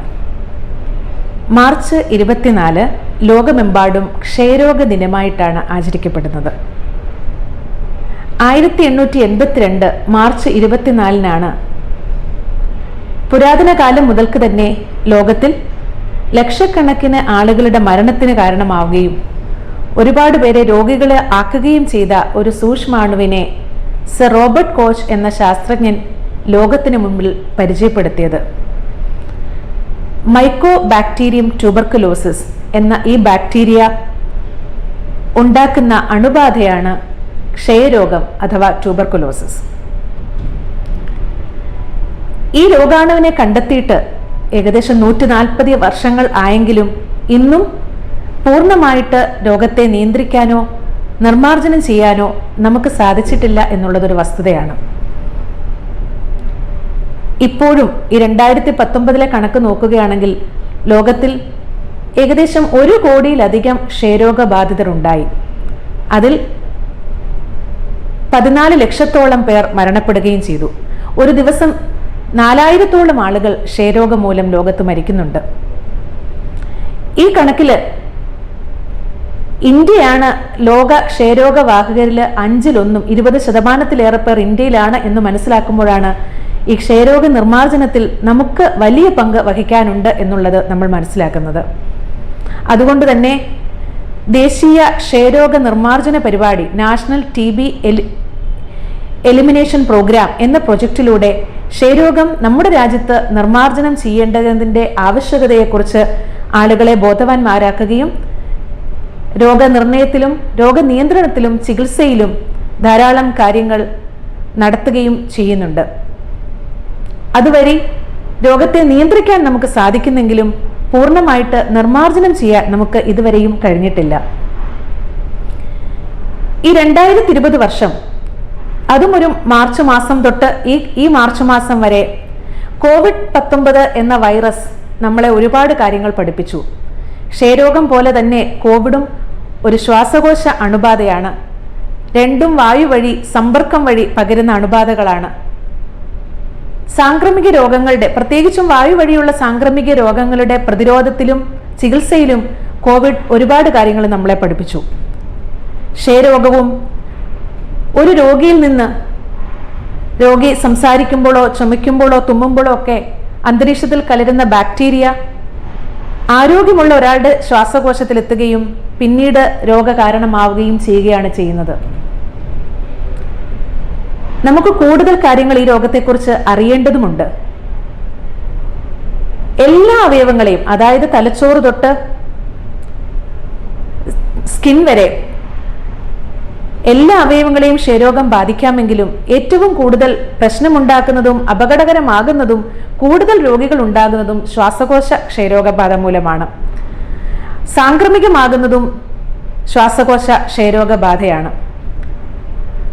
ഇത് തടയുന്നതിൽ ഞാൻ പറഞ്ഞതുപോലെ കോവിഡ് പോലെ നമുക്ക് കറക്റ്റായിട്ട് മാസ്ക് ഉപയോഗിക്കുക, ചുമയ്ക്കുമ്പോഴും തുമ്മുമ്പോഴുമൊക്കെ വായും മൂക്കും മൂടിയിരിക്കുക, കൃത്യമായ സാമൂഹിക അകലം പാലിക്കുക, ഇങ്ങനെയൊക്കെ ചെയ്താൽ ഒരു പരിധിവരെ രോഗസംക്രമണം തടയാൻ നമുക്ക് സാധിക്കും. അതുപോലെ ഒരു കാര്യമാണ് നേരത്തെയുള്ള രോഗനിയന്ത്രണവും ചികിത്സയും. കാരണം കോവിഡ് ഒരു വൈറസ് ബാധയാണ്, അത് പെട്ടെന്ന് പടരും. പക്ഷേ ക്ഷയരോഗം ഒരു ആളില് ക്ഷയരോഗാണു എത്തിക്കഴിഞ്ഞാൽ അത് ചിലപ്പോൾ ആഴ്ചകളോ മാസങ്ങൾക്കോ ശേഷമായിരിക്കാം ഒരു രോഗബാധയിൽ എത്തുന്നത്. നമ്മുടെ രോഗപ്രതിരോധ ശക്തി സജ്ജമാണെങ്കിൽ, അതായത് മദ്യപാനം, പുകവലി, നിയന്ത്രണമല്ലാത്ത ഡയബറ്റിസ് പോലെയുള്ള രോഗങ്ങൾ, രോഗപ്രതിരോധ ശക്തി കുറയ്ക്കുന്ന മരുന്നുകളുടെ ഉപയോഗം, ക്യാൻസറുകൾ, കിഡ്നിയുടെ രോഗങ്ങൾ, ഇവയൊന്നും ഇല്ലാത്ത ഒരാൾക്ക് ചിലപ്പോൾ രോഗബാധ ഉണ്ടാകണമെന്ന് തന്നെ ഇല്ല. പക്ഷേ മറ്റു രോഗങ്ങൾ ഉള്ളവർ കൂടുതൽ ശ്രദ്ധിക്കേണ്ടിയിരിക്കുന്നു. ഈ രോഗാവസ്ഥയ്ക്ക് മുമ്പ് ചിലപ്പോൾ രോഗാണു നമ്മുടെ ശ്വാസകോശത്തിൽ ഇരിക്കുന്ന ഒരവസ്ഥയ്ക്ക് നമ്മൾ ലേറ്റന്റ് TB, രോഗവാഹകരായിരിക്കുകയും അതേസമയം ഇല്ലാതെ ഇരിക്കുന്ന അവസ്ഥ എന്ന് പറയും. ഇന്ന് ഈ അവസ്ഥയും കൃത്യമായിട്ട് കണ്ടെത്താനും ചികിത്സിക്കാനുമുള്ള മാർഗങ്ങളുണ്ട്. ചിലർക്ക് ചികിത്സ ആവശ്യമായി വരാം. പ്രത്യേകിച്ചും കുട്ടികളിലൊക്കെ നമ്മുടെ കുടുംബത്തിൽ ആർക്കെങ്കിലും ക്ഷയരോഗമുണ്ടെങ്കിൽ കുട്ടികളെയൊക്കെ ഒന്ന് പരിശോധിച്ചാൽ അവരുടെ ഉള്ളിൽ ബാക്ടീരിയ കടന്നിട്ടുണ്ടോ എന്നൊക്കെ കണ്ടെത്തുകയും നേരത്തെ തന്നെ പരിശോധിക്കുകയും ചെയ്താൽ രോഗസംക്രമണം തടയാൻ നമുക്ക് സാധിക്കും. അപ്പൊ ശ്വാസകോശത്തിലെ ക്ഷയരോഗമാണ് ഏറ്റവും പ്രാധാന്യം അർഹിക്കുന്നതെന്ന് ഞാൻ പറഞ്ഞു. രോഗലക്ഷണങ്ങൾ നമ്മൾ അറിഞ്ഞിരിക്കണം. കൂടുതലായിട്ടും കാണുന്നത് 2 ആഴ്ചയോളം നിലനിൽക്കുന്ന ചുമ, വിട്ടുവിട്ടുള്ള പനി, ശ്വാസതടസ്സം, നെഞ്ചുവേദന, ചിലപ്പോൾ കഫത്തിൽ രക്തം കാണുക, വിശപ്പ് കുറവ്, അമിതമായ ക്ഷീണം, ശരീരത്തിന്റെ തൂക്കം കുറയുക എന്നിവയാണ് സാധാരണയായി കാണുന്ന ലക്ഷണങ്ങൾ. മറ്റ് ശരീര അവയവങ്ങളിൽ ചിലപ്പോൾ മുഴകളായും ഉണങ്ങാത്ത മുറിവുകളായും വ്രണങ്ങളായും ഒക്കെ ക്ഷയരോഗബാധ പ്രത്യക്ഷപ്പെടാം. എന്താണെങ്കിലും ലക്ഷണങ്ങൾ എന്തെങ്കിലും ഉണ്ടെങ്കിൽ എത്രയും പെട്ടെന്ന് പരിശോധനകൾ നടത്തുക. വളരെ ലളിതമായ കഫ പരിശോധന, എക്സ്റേ പരിശോധന തുടങ്ങിയ പരിശോധനകൾ വഴി തന്നെ ശ്വാസകോശത്തിലെ ക്ഷയരോഗത്തെ നമുക്ക് കണ്ടെത്താം. കൃത്യമായി ചികിത്സ തുടങ്ങാനും സാധിക്കും. തുടങ്ങുന്നത് പോലെ തന്നെ പ്രാധാന്യമാണ് കൃത്യമായ കാലയളവിൽ ചികിത്സ പൂർത്തീകരിക്കുന്നതും. ഇത് ഒരാളിൽ നിന്ന് മറ്റുള്ളവരിലേക്ക് ഉള്ള രോഗത്തിന്റെ സംക്രമണശേഷി വളരെയധികം കുറയ്ക്കുകയും ചെയ്യും. അപ്പോൾ ഭാരതത്തിൽ ഇത്രയും അധികം ക്ഷയരോഗ ബാധിതർ ഉള്ളപ്പോൾ കൂടുതൽ രോഗികളെ തുടക്കത്തിലേ കണ്ടെത്താനും ചികിത്സ തുടങ്ങാനും സാധിക്കേണ്ടത് വളരെ അത്യാവശ്യമാണ്. കോവിഡ് നമ്മളെ പഠിപ്പിച്ചതുപോലെ രോഗം തടയുന്നതിനോടൊപ്പം കോണ്ടാക്ട് ട്രേസിംഗ്, കോണ്ടാക്ട് ഉള്ളവരെ കണ്ടെത്തുകയും സമ്പർക്കത്തിലുള്ളവരെ കണ്ടെത്തുകയും ചെയ്ത് നേരത്തെ തന്നെ രോഗികളെ കണ്ടെത്തുകയും ചികിത്സ തുടങ്ങുകയും ചെയ്യാം. നമ്മുടെ TB എലിമിനേഷൻ പ്രോഗ്രാമിന്റെ ലക്ഷ്യം തന്നെ 2025 ഭാരതം ക്ഷയരോഗ വിമുക്തമാകണം എന്നതാണ്. അതിലേക്ക് വളരെ കുറച്ച് സമയം മാത്രമേ ഉള്ളൂ. അതുകൊണ്ട് ഈ വർഷത്തെ നമ്മുടെ ഈ ദിനാചരണത്തിന്റെ ഓർമ്മപ്പെടുത്തൽ സമയം പരിമിതമാണ്. ദ ക്ലോക്ക് ഈസ് ടിക്കിംഗ് എന്നാണ്. വളരെ കുറച്ച് സമയം. അതുകൊണ്ട് ഈ കുറഞ്ഞ സമയം, ഈ അടുത്ത 2-3 വർഷങ്ങൾക്കുള്ളിൽ നമുക്ക് ഈ നേട്ടം കൈവരിക്കാൻ സാധിക്കണം. അതിനുവേണ്ടി ഇതാണ് യഥാർത്ഥ സമയം. ഇന്നും നമ്മുടെ സമൂഹത്തിൽ ക്ഷയരോഗത്തെക്കുറിച്ചുള്ള അജ്ഞതയുണ്ട്, അവജ്ഞയുമുണ്ട്. നമ്മുടെ OPയിൽ രോഗികൾ വരുമ്പോൾ ക്ഷയരോഗമാണെന്ന് പറയുമ്പോൾ ആളുകൾക്ക് ഇപ്പോഴും അത് അംഗീകരിക്കാൻ മടിയാണ്. ഈ രോഗമൊക്കെ ഇപ്പോഴും ഉണ്ടോ എന്നാണ് പലപ്പോഴും ഇന്നും ആളുകൾ ചോദിക്കുന്നത്. ഈ രോഗം നമ്മുടെ ചുറ്റും ധാരാളമുണ്ട്. അതുകൊണ്ട് തന്നെ കൃത്യമായി രോഗത്തെ മനസ്സിലാക്കുകയും നേരത്തെ ചികിത്സിക്കുകയും ചെയ്താൽ മറ്റുള്ളവരിലേക്ക് രോഗം പകരുന്നത് തടയാനും നമുക്ക് കോവിഡിനെ നമ്മൾ പ്രതിരോധിക്കുന്നത് പോലെ ഈ രോഗത്തെയും മാറ്റി നിർത്താനും നിർമ്മാർജ്ജനം ചെയ്യാൻ തന്നെയും ഇതാണ് ശരിയായ സമയം എന്ന് ഓർമ്മപ്പെടുത്താനാണ് ഈ ദിവസം നമ്മൾ ഉപയോഗിക്കുന്നത്. Thank you.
നമസ്കാരം, ഞാൻ doctor Gemini George, Marsleeva മെഡിസിറ്റിയിലെ consultant ന്യൂറോളജിസ്റ്റാണ്.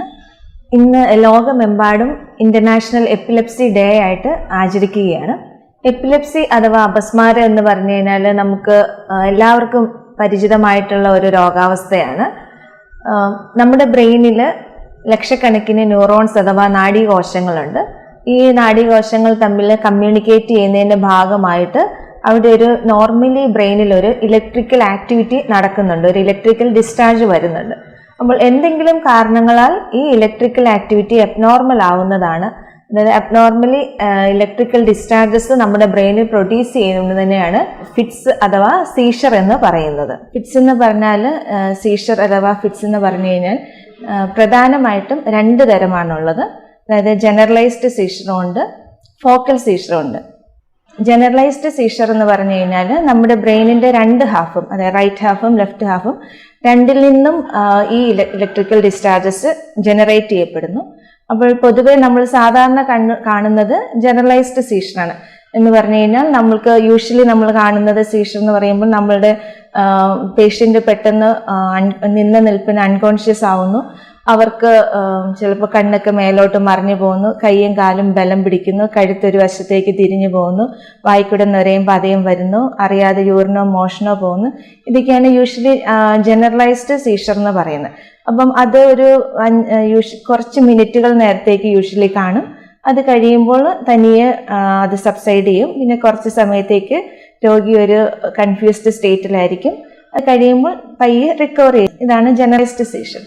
ഇനി ഫോക്കൽ എപ്പിലെപ്സി എന്ന് പറയുന്നത് അതായത് നമ്മളുടെ ബ്രെയിനിന്റെ ഏതൊരു ഒരു പ്രത്യേക ഭാഗത്തു നിന്ന് മാത്രം ഈ ഒരു സീഷറിന്റെ ആക്ടിവിറ്റി ജനറേറ്റ് ചെയ്യപ്പെടുന്നു. അപ്പോൾ ആ ജനറേറ്റ് ചെയ്യപ്പെടുന്ന ആ സ്ഥലത്തിനനുസരിച്ച് രോഗിയുടെ സിംറ്റംസ് ഡിഫറെൻ്റ് ആയിരിക്കും.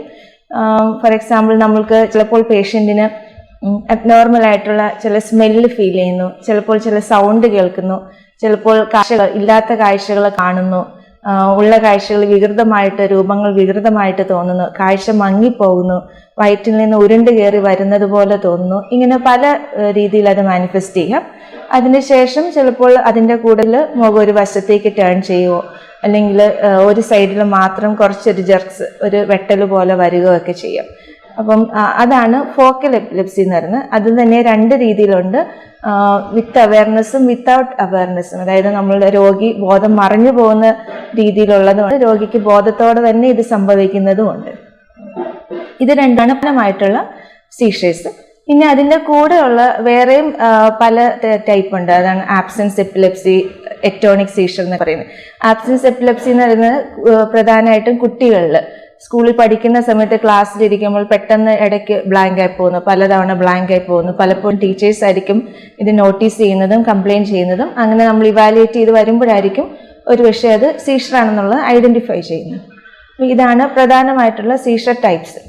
പിന്നെ നമുക്ക് ഈ ജന്നി അല്ലെങ്കിൽ അപസ്മാരം എന്ന് പറയുന്ന രോഗം ഏത് പ്രായത്തിൽ വേണമെങ്കിലും ഉണ്ടാകാവുന്ന ഒരു കാര്യമാണ്. അതായത് നവജാത ശിശുവായവരെ വേണമെങ്കിലും ഇത് ഉണ്ടാകാം. ഇപ്പം ന്യൂബോൺ ബേബീസിൽ കോമൺ ആയിട്ട് വരുന്നതനുസരിച്ച് നമ്മൾക്ക് ഡെലിവറി ടൈമിൽ ഡിഫിക്കൽട്ട് ഡെലിവറി വരുന്നു, അപ്പോൾ ബ്രെയിനിലേക്കുള്ള ഓക്സിജന്റെ അളവ് കുറഞ്ഞു പോകുന്നു, റൗണ്ട് ഡെലിവറിക്ക് വരും. അങ്ങനെ ബ്രെയിനിലേക്കുള്ള ഓക്സിജന്റെ അളവ് കുറഞ്ഞു പോകുമ്പം അതുവഴി ബ്രെയിന് ഡാമേജ് ഉണ്ടാകുമ്പോൾ അതിന്റെ ഭാഗമായിട്ട് കുഞ്ഞുങ്ങളിൽ ഫിറ്റ്സ് വരാം. പിന്നെ ഒരു 6 വയസ്സ് വരെ കുട്ടികളിൽ പനിയുടെ കൂടത്തിൽ ഫെബ്രൈൽ സീഷർ, അതായത് പനി ടെമ്പറേച്ചർ ബോഡിയിൽ കൂടുമ്പോൾ ഫിറ്റ്സ് വരാം. പിന്നെ വലുതാവുന്നതനുസരിച്ച് അതിന് പല പല കാരണങ്ങൾ വരാം. ഇപ്പം ജനിതകമായിട്ടുള്ള കാരണങ്ങൾ കൊണ്ട് ഒരുപാട് പേർക്ക് ഫിറ്റ്സ് വരാറുണ്ട്, ചില ജനറ്റിക് കണ്ടീഷൻസ് മൂലം. പിന്നെ നമ്മൾക്ക് വലുതാവുമ്പോൾ അഡൽട്സിൽ വലിയവരിൽ കോമൺ ആയിട്ടുള്ളത് ബ്രെയിനിൽ സ്ട്രോക്ക് വരുമ്പോൾ, അതായത് ബ്ലീഡിങ്ങോ അല്ലെങ്കിൽ ബ്രെയിനിലെ ക്ലോട്ടോ ഒക്കെ ഉണ്ടാകുമ്പോൾ അതിൻ്റെ ഭാഗമായിട്ട് ഫിറ്റ്സ് വരാം. പിന്നെ നമ്മൾക്ക് ബ്രെയിനിനകത്ത് കട്ടിയോ മുഴയോ അങ്ങനെ എന്തെങ്കിലും ട്യൂമേഴ്സ് ഉണ്ടെങ്കിൽ അതിൻ്റെ പാർട്ടായിട്ട് ഫിറ്റ്സ് വരാം. പിന്നെ റോഡ് ട്രാഫിക് ആക്സിഡൻറ്റ്സ് ഒക്കെ കഴിയുമ്പോൾ ബ്രെയിനിൽ ഇഞ്ചുറി വന്നു കഴിയുമ്പോൾ ആ ഇഞ്ചേർഡ് ആയിട്ടുള്ള ആ ഒരു പോർഷൻ അവിടെ നിന്ന് ഫിറ്റ്സ് ജനറേറ്റ് ചെയ്യപ്പെടും. ഇതൊക്കെയാണ് പ്രധാനമായിട്ടുള്ള കാരണങ്ങൾ. പിന്നെ ഇത് കൂടാതെ ഷുഗർ ഡൗൺ ആയാലോ, സോഡിയം താന്നു പോയാലോ, കാൽസ്യം താന്നു പോയാലോ, ഇങ്ങനെ ഈ ഒരു അവസരങ്ങളിലൊക്കെ ഫിറ്റ്സ് വരാറുണ്ട്. അതായത് ഫിറ്റ്സിന് പല കാരണങ്ങളുണ്ട്. അപ്പോൾ നമ്മളൊരു ട്രീറ്റ്മെൻറ്റ് അപ്രോച്ച് എന്ന് പറഞ്ഞു കഴിഞ്ഞാൽ നമ്മൾക്ക് ഈ രോഗിക്ക് എന്ത് ടൈപ്പ് ഫിറ്റ്സ് ആണെന്നുള്ളത്, ഞാൻ ആദ്യമേ പറഞ്ഞതുപോലെ ഏത് ടൈപ്പ് ഫിറ്റ്സ് ആണെന്നുള്ളത് ആദ്യം ഐഡൻറ്റിഫൈ ചെയ്യുക. പിന്നെ അതിൻ്റെ കാരണങ്ങൾ മനസ്സിലാക്കാൻ ശ്രമിക്കുക. ആ കാരണങ്ങൾ അതനുസരിച്ച് നമ്മുടെ ട്രീറ്റ്മെൻറ്റ് പ്ലാൻ ചെയ്യുക. ഇപ്പോൾ ഫിറ്റ്സിന് ഒരുപാട് മെഡിക്കേഷൻസ് നമുക്ക് അവൈലബിൾ ആണ്. അപ്പം അത് ഏത് തരം ഫിറ്റ്സ് ആണ്, എന്ത് കാരണമാണ്, ഇതനുസരിച്ചാണ് നമ്മൾ അതിൻ്റെ ഒരു ഡ്രഗ്സ് ഡിസൈഡ് ചെയ്യുന്നത്. പിന്നെ ഫിറ്റ്സിൽ നമ്മൾ എപ്പോഴും അതിൻ്റെ ഒരു കാരണങ്ങൾ കണ്ടുപിടിക്കാൻ വേണ്ടിയാണ് പല വർക്കപ്പുകൾ ചെയ്യും. ബേസിക് ആയിട്ടുള്ള ബ്ലഡ് ടെസ്റ്റുകൾ ചെയ്യും. പിന്നെ ബ്രെയിനിൻ്റെ ഒരു ഇമേജിങ് MRI അല്ലെങ്കിൽ CT സ്കാൻ ചെയ്യും. പിന്നെ ഒരു EEG ഗ്രാഫും എടുത്തു നോക്കാറുണ്ട്. അതായത് ബ്രെയിനിൻ്റെ ഇലക്ട്രിക്കൽ ആക്ടിവിറ്റി നമ്മൾ എക്സ്റ്റേണലി മനസ്സിലാക്കി എടുക്കുന്ന ഒരു ഇതാണ് EEG. ECGയുടെ അതേ ഒരു രീതിയിൽ ഹാർട്ടിൻ്റെ ആക്ടിവിറ്റി ECGയിൽ നിന്ന് മനസ്സിലാവുന്നത് പോലെ തന്നെ തലയുടെ പുറത്തൂടെ ലീഡ്സ് ഒട്ടിച്ച് നമ്മൾ ബ്രെയിനിൻ്റെ ഒരു ഇലക്ട്രിക്കൽ ആക്ടിവിറ്റി മനസ്സിലാക്കുന്നതാണ് EEGയിൽ കൂടെ. അപ്പോൾ ഇതാണ് നമ്മൾക്ക് ഫിറ്റ്സിൻ്റെ ഒരു ട്രീറ്റ്മെൻറ്റും കാരണങ്ങളും. പിന്നെ എനിക്ക് ഇന്ന് പറയാനുള്ളത് മറ്റൊരു കാര്യം കൂടിയുണ്ട്. അതായത് ഇപ്പം നമ്മളുടെ ഫാമിലിയിലോ അല്ലെങ്കിൽ നമ്മൾ വർക്ക് ചെയ്യുന്ന സ്ഥലത്തോ എവിടെയെങ്കിലും വെച്ച് നമ്മൾ ഫിറ്റ്സ് വന്ന ഒരു പേഷ്യൻറ്റിനെ കണ്ടുമുട്ടാനിടയിൽ നമ്മുടെ കണ്ണിന് മുന്നിൽ വെച്ച് ഒരു പേഷ്യൻറ്റിന് ഫിറ്റ്സ് വരുവാണെങ്കിൽ നമ്മൾ എന്താണ് ശ്രദ്ധിക്കേണ്ടതെന്ന് പലപ്പോഴും പലർക്കും സംശയമുള്ളൊരു കാര്യമാണ്. അപ്പോൾ നമ്മൾക്ക് ഫിറ്റ്സ് വന്നു കഴിയുമ്പോഴത്തേക്ക് ഒരു പേഷ്യൻറ്റിന് ഇപ്പോൾ ഫിറ്റ്സ് വരുവാണെങ്കിൽ നമ്മൾ ആദ്യം ചെയ്യേണ്ടത് അവരെ സുരക്ഷിതമായ ഒരു സ്ഥലത്തേക്ക് മാറ്റുക എന്നുള്ളതാണ്. അവർ അപകടങ്ങൾ, ഇഞ്ചുറീസ് വരാത്ത രീതിയിൽ അവരെ കംഫർട്ടബിൾ ആയിട്ട് കിടത്തുക. അതിനുശേഷം പിന്നെ അവരുടെ ഇപ്പോൾ കഴുത്തിലൊക്കെ എന്തെങ്കിലും ടൈറ്റായിട്ടുള്ള ഡ്രസ്സൊക്കെ ടൈറ്റായിരിക്കുകയോ അല്ലെങ്കിൽ അങ്ങനെ എന്തെങ്കിലും ഉണ്ടെങ്കിൽ അതൊന്ന് ലൂസൺ ചെയ്ത് കൊടുക്കുക. പിന്നെ നമ്മൾക്ക് ചെയ്യേണ്ടത് നമ്മൾ അവരെ ഒരു സൈഡിലേക്ക് ചെരിച്ച് കിടത്തുക. അതായത് ഫിറ്റ്സ് വരുമ്പോൾ നാച്ചുറലി നമ്മുടെ വായിലെല്ലാം സലൈവ ഒത്തിരി വരും. അപ്പം അതെല്ലാം ആസ്പിറേറ്റ് ചെയ്ത് പോവാതിരിക്കാനാണ് നമ്മൾ അവരെ ഒരു സൈഡിലേക്ക് ചെരിച്ച് കിടത്തുക. നാക്ക് മുറിയാൻ സാധ്യതയുള്ളതുകൊണ്ട് അല്ലെങ്കിൽ നാക്ക് പുറകോട്ട് പോകാൻ സാധ്യതയുണ്ട്. അപ്പോൾ അതൊക്കെ പ്രിവെന്റ് ചെയ്യാനും സൈഡിലേക്ക് ചെരിച്ച് കിടത്തുന്നത് സഹായിക്കും. പിന്നെ പണ്ട് മുതലേ കാണുന്ന ഒരു തെറ്റായ ഒരു ധാരണയാണ്, ഫിറ്റ്സ് ആർക്കെങ്കിലും വന്നു കഴിയുമ്പോൾ എല്ലാവരും ഓടിപ്പോയി താക്കോൽ കൂട്ടെടുത്തോണ്ട് വരുന്നു, ഇരുമ്പ് കഷ്ണം കൊണ്ടുവരുന്നു, കൈ പിടിപ്പിക്കുന്നു. അപ്പം അതിനൊന്നും ഒരു സയന്റിഫിക് ബേസിസ് ഇല്ല. ആക്ച്വലി നമ്മൾ ഫിറ്റ്സ് യൂഷ്വലി സാധാരണഗതിയിൽ 90% മേളിലുള്ള ആളുകൾക്കും ഫിറ്റ്സ് വന്നു കഴിഞ്ഞാൽ ഒരു 5 മിനിറ്റിനുള്ളിൽ അത് സബ്സൈഡ് ചെയ്യും. വളരെ റെയറായിട്ട് മാത്രമേ ഉള്ളൂ കുറച്ച് പേർക്ക് അത് 5 മിനിറ്റിന് മേളിലേക്ക് പോകുള്ളൂ. ഇതിപ്പം നമ്മൾ ഒന്നും ചെയ്തില്ലെങ്കിൽ പോലും അത് റിലാക്സ് ചെയ്ത് അവർക്ക് നോർമലായിട്ടുള്ള ഒരു ശ്വാസോച്ഛ്വാസത്തിനുള്ള ഒരു സൗകര്യം ഉണ്ടാക്കി കൊടുക്കുക. റിലാക്സ് ചെയ്ത് അവർക്ക് ഫ്രീ ആയിട്ട് ചെരിച്ച് കിടത്തി കൊടുത്താൽ മതി. അത് തനിയെ സബ്സൈഡ് ചെയ്തോളും. നമ്മൾ അതിനായിട്ട് അവരെ ബലം പിടിക്കുകയോ അല്ലെങ്കിൽ അവരുടെ കയ്യിൽ എന്തെങ്കിലും പിടിപ്പിക്കുകയോ ഒന്നും ചെയ്യുന്നതിനകത്തൊന്നും യാതൊരു മീനിങ്ങും ഇല്ല. അത് തനിയെ സബ്സൈഡ് ചെയ്തോളും. 5 മിനിറ്റിന് മേളിലേക്ക് ഫിറ്റ്സ് പോകുന്നുണ്ടെങ്കിൽ ഇമ്മീഡിയറ്റ് ആയിട്ട് പേഷ്യൻറ്റിനെ നമ്മൾ ഹോസ്പിറ്റലിൽ എത്തിക്കണം. അവിടുന്ന് മെഡിസിൻസ് ഒക്കെ ഇമ്മീഡിയറ്റ് ആയിട്ട് സ്റ്റാർട്ട് ചെയ്യേണ്ടതുണ്ട്. അപ്പം ഇതൊക്കെയാണ് ഫിറ്റ്സിനെ പറ്റി പറയാനുള്ള കാര്യങ്ങൾ. അപ്പോൾ ഫിറ്റ്സ് എന്ന് പറയുന്നത് നമുക്ക് ട്രീറ്റബിൾ ആയിട്ടുള്ളൊരു കണ്ടീഷനാണ്. പലപ്പോഴും മെഡിക്കേഷൻസിൽ തന്നെ നമുക്ക് കൺട്രോൾ ചെയ്ത് ഒരു നോർമൽ ലൈഫ് ലീഡ് ചെയ്യാവുന്ന ഒരു രോഗാവസ്ഥയാണ്. അപ്പോൾ അതിൻ്റെ ട്രീറ്റ്മെൻറ്റ് എടുക്കാൻ ആരും മടിക്കരുത്.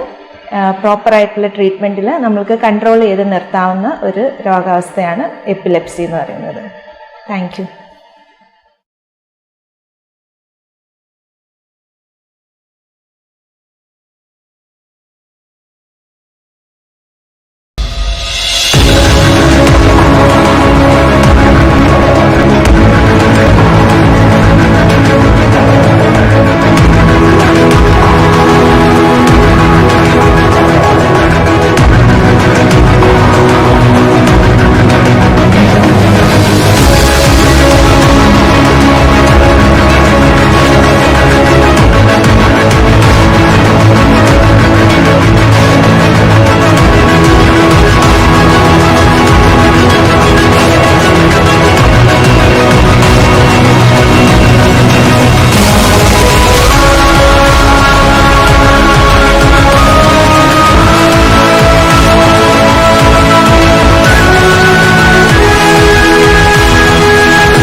Today we are going to speak about the civilization and story of medicine. This is meant for a general awareness of what is the value of healthcare in the human civilization and its cultural evolution. As we all know that human civilization started, or human beings started as a community life around 10,000 years back.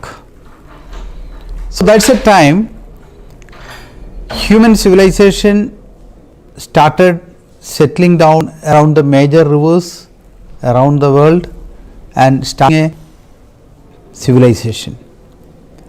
So that way humanity created major civilizations. They are called ancient civilizations. Few of the ancient important civilizations were Mesopotamian, Sumerian, Egyptian, Chinese and Indus Valley civilizations. And these civilizations are the basis of human development for the last 10,000 years. So human civilizational development denotes cultural development, the development at the level of technologies, development at the level of human growth index, as well as the socio-cultural evolution. But along with this, we know that health and diseases were also a serious concern, and therefore the civilizations evolved parallelly health systems as well as disease curing methods from the beginning itself, which led to the development of various types of healthcare systems around the world centered on civilizations.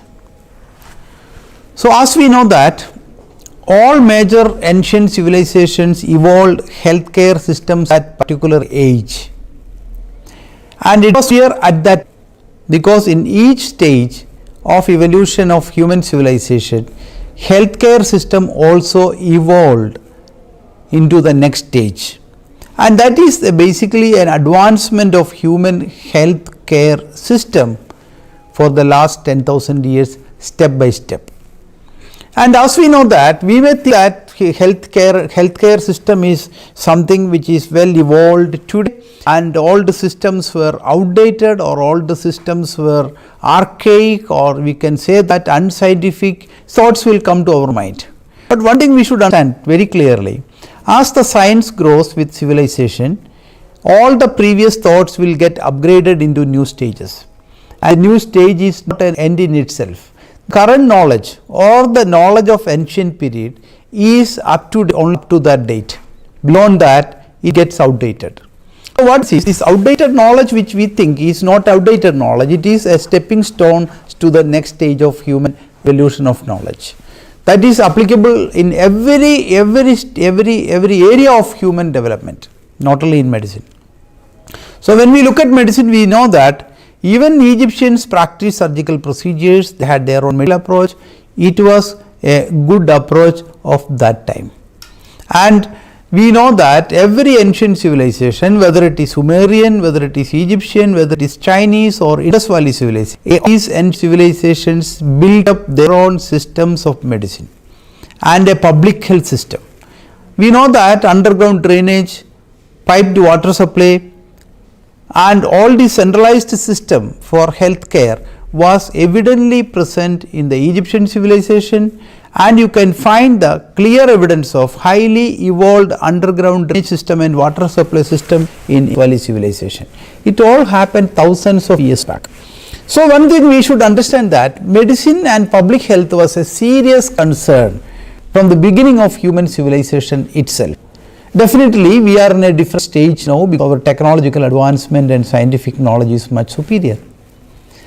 So Egyptian mummies is one of the best example we can see. The Egyptian mummies, when they had, that denotes the high level of knowledge in chemistry by Egyptians. When they created the mummies, when they embalmed the human body and animal body, and the process of mummification which they practiced, the mummies are completely kept intact even after 3000 years. Egyptian cities where these mummies are well preserved, which shows the deep knowledge of Egyptians in the process of embalming, that is fundamentally.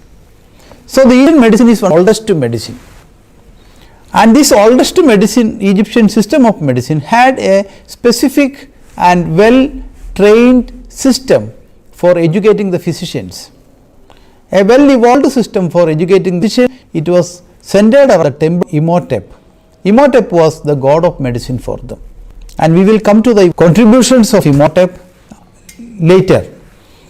And Egyptians practiced protocol based treatment, and they adopted surgical procedures, and Horus was the god of health. And Egyptians knew the cause-effect relationship between the causative factors and the disease, especially the mosquitoes, and they produces diseases, and the rats and plague, the relationship between the rat and the plague, rat as a reservoir, it was known to Egyptians, and they had a well developed public health system, and their hygienic levels were very high, which we couldn't think in the 10,000 years back. But we know now that their public health system and their personal hygiene was in a very high evolved stage. Another important historical medicine, Chinese medicine, which is continuously persisting for the last 10,000 years. And Chinese civilization has very important value in that, because their civilization never had a break or an interruption in the process of evolution. Huang Di was the father of acupuncture, and it is one of the it is as old as Egyptian system of medicine, and acupuncture is an active mode of therapy even today, and acupuncture is based on two balancing methods, that is the balancing of masculine principle yang and the feminine principle yin. This balancing is health, and imbalance in the energy levels of yang and health problem diseases. And it is fundamentally medicine based on energy systems in the body, or they believed in the meridians of flow of energy in the human body. Similarly, one of the oldest system of medicine in the human civilization, as old as Egyptian and Chinese, is Ayurvedic system of medicine. And in Ayurvedic system of medicine, find Dhanvantari was the god of medicine, and Ayurveda means the science of life. And this based on the humor principle, that is 3 humors, Vata, Pitta and Kapha. And there are 2 fundamental ways of approaching diseases and treatment, especially therapeutics in Ayurveda. One is called the Viparita Chikitsa and other is called Tadarthakari Chikitsa. Viparita Chikitsa means the opposite effect are applied, and they are subdivided the Viparita Chikitsa into 3 basic categories. That means Hetu Viparita Chikitsa, Vyadi Viparita Chikitsa and Hetu Vyadi Viparita Chikitsa. That means Hetu means the cause of disease, Vyadi means the disease itself. So the cause of disease and the effect of disease in the body. These 2 areas are separately considered and they are combinedly considered for the therapeutic purpose. That is what Hetu Vyadi, Vyadi Viparita Chikitsa and Hetu Viparita Chikitsa. The other one is the principle of similarity which applied in Veda, that is called the Tadarthakari Chikitsa.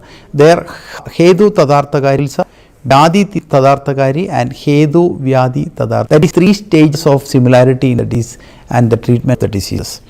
And whereas you come to the Western medicine, in the Western medicine we will find that Western medicine initiated from the Greek civilization. And this civilization, once a political change, when Romans invaded the Greece, then Romans adopted the Greek system of medicine and they evolved the Greek system into Western system through the Roman Empire. So the Apollo was the god of medicine in the Greek philosophy and the Greek civilization. And Hippocrates in the 460 to 370 BC is considered as the father of medicine. He was for humor theory, that is the humors of blood, phlegm, yellow bile and black bile. Imbalance of these 4 humors produces diseases. So Greeks tried to balance these 4 humors, like in Ayurveda the 3 humors Vata, Pitta tried to be balanced. The Greeks tried to balance the body. So as the Romans invaded, later the Greeks modified into the Roman system and later it became the Western medicine. And the important the Roman physicians were Celsius and Galen. They dominated the philosophy of Western medicine for nearly 220 years.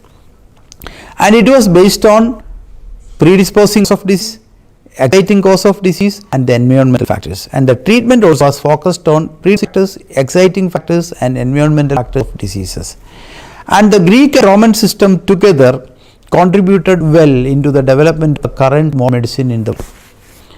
And the other noted medicine in the human civilization is Arabian medicine, which evolved in the later years, but they had well established educational practices and educational methods, syllabus oriented teaching, and they had medical schools in Damascus, Cairo as well as in Baghdad.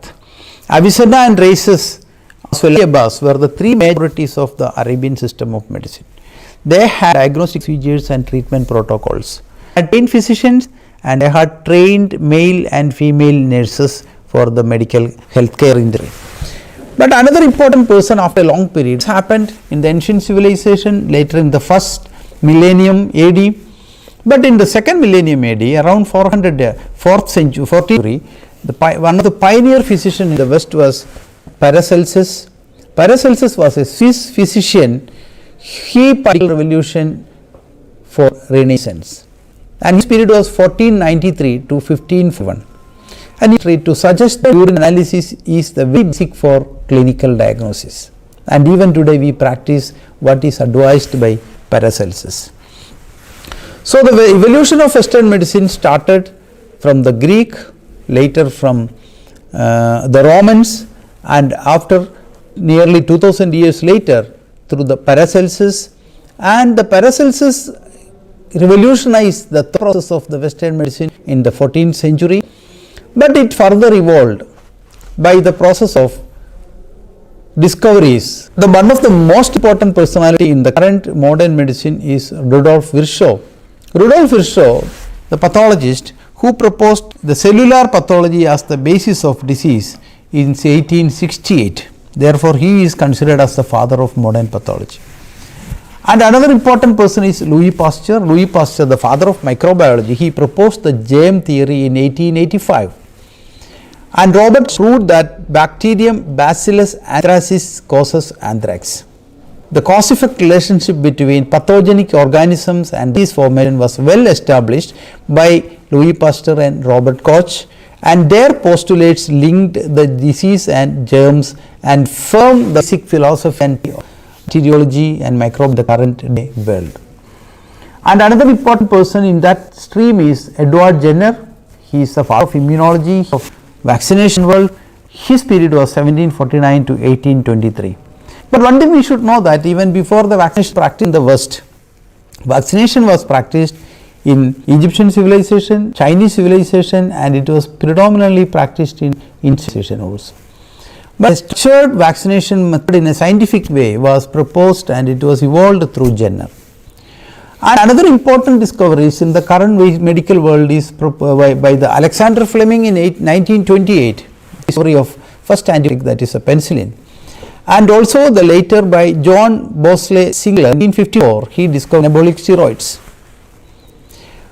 So this all made the basic structure of the current modern medicine and modern thoughts in the medical industry. But one thing happened in 1953 which was not influenced the medical world for long time on its treatment strategies, was the discovery of the structure of DNA by Watson and Crick. And their discovery was the greatest breakthrough in the history of biological life in the world, because Watson discovered backbone, the basic structure of human existence, that is our DNA. And that discovery could not be applied into the medical world for a long time because no about the DNA was deficient all along. The Human Genome Mammoth project, the massive scientific adventure which started in 1990, completed 2001, and this Human Genome project sequenced around 30,000 genes in the human cell nucleus, and it sequenced around 3.2 billion base pairs in the genes in the human. So the genes and their base pairs are recorded in that period, in the last decade of 20th century. And there we find there is a revolution which happened. And similarly in medical world we know that lot of technology evolved in the last 50 to 60 years. And one of the most important non-invasive tools of disease diagnosis was ultrasonography, which was covered, and CT scan, computer tomography in 1972 by Godfrey Hounsfield as well as Alan Cormack, an engineer and a physicist. They combined discovered the concept of CT scan, computer tomography, and MRI scan. 1946 itself, the basic concept of MRI scan was evolved by Felix Bloch and Edward Purcell. And PET scan, which is the latest, was evolved in 1998 by Phillips. And all these procedures, whether it is non-invasive or invasive procedures, which help to come to proper diagnosis of diseases. So here we come to the historical evolution of the disease from ancient civilization to the current date, and the therapeutic application of these diagnostic procedures, invasive and non-invasive procedures, into the therapeutic application and diagnostic application of human health. And here we are coming to the philosophical part of the health and diseases. So let us see what is the philosophy of medicine from the ancient world to the current world. We know that the ancient world, the medicine was dominated by quasi-religious thoughts. So it was closely related to the faith systems. That is why specific gods were assigned to the medical world, because it was related to the human body, it was related to the human mind, and people believed it is related to the human soul. So we know that the Egyptian system of medicine considered immortal medicine, and Horus was about health. And in case of Greek civilization, Apollo was the god of medicine, whereas in Indian civilization, Dhanvantari was the god of medicine. And many physicians of medicine. Some of the assigned gods of medicine were even physicians themselves. Imhotep was a physician, and he lived in the old city of Memphis in Egypt, and he lived during the period of the pharaoh Sostre. It was around 3000 BC to 2950 BC. That means around 5000 years back.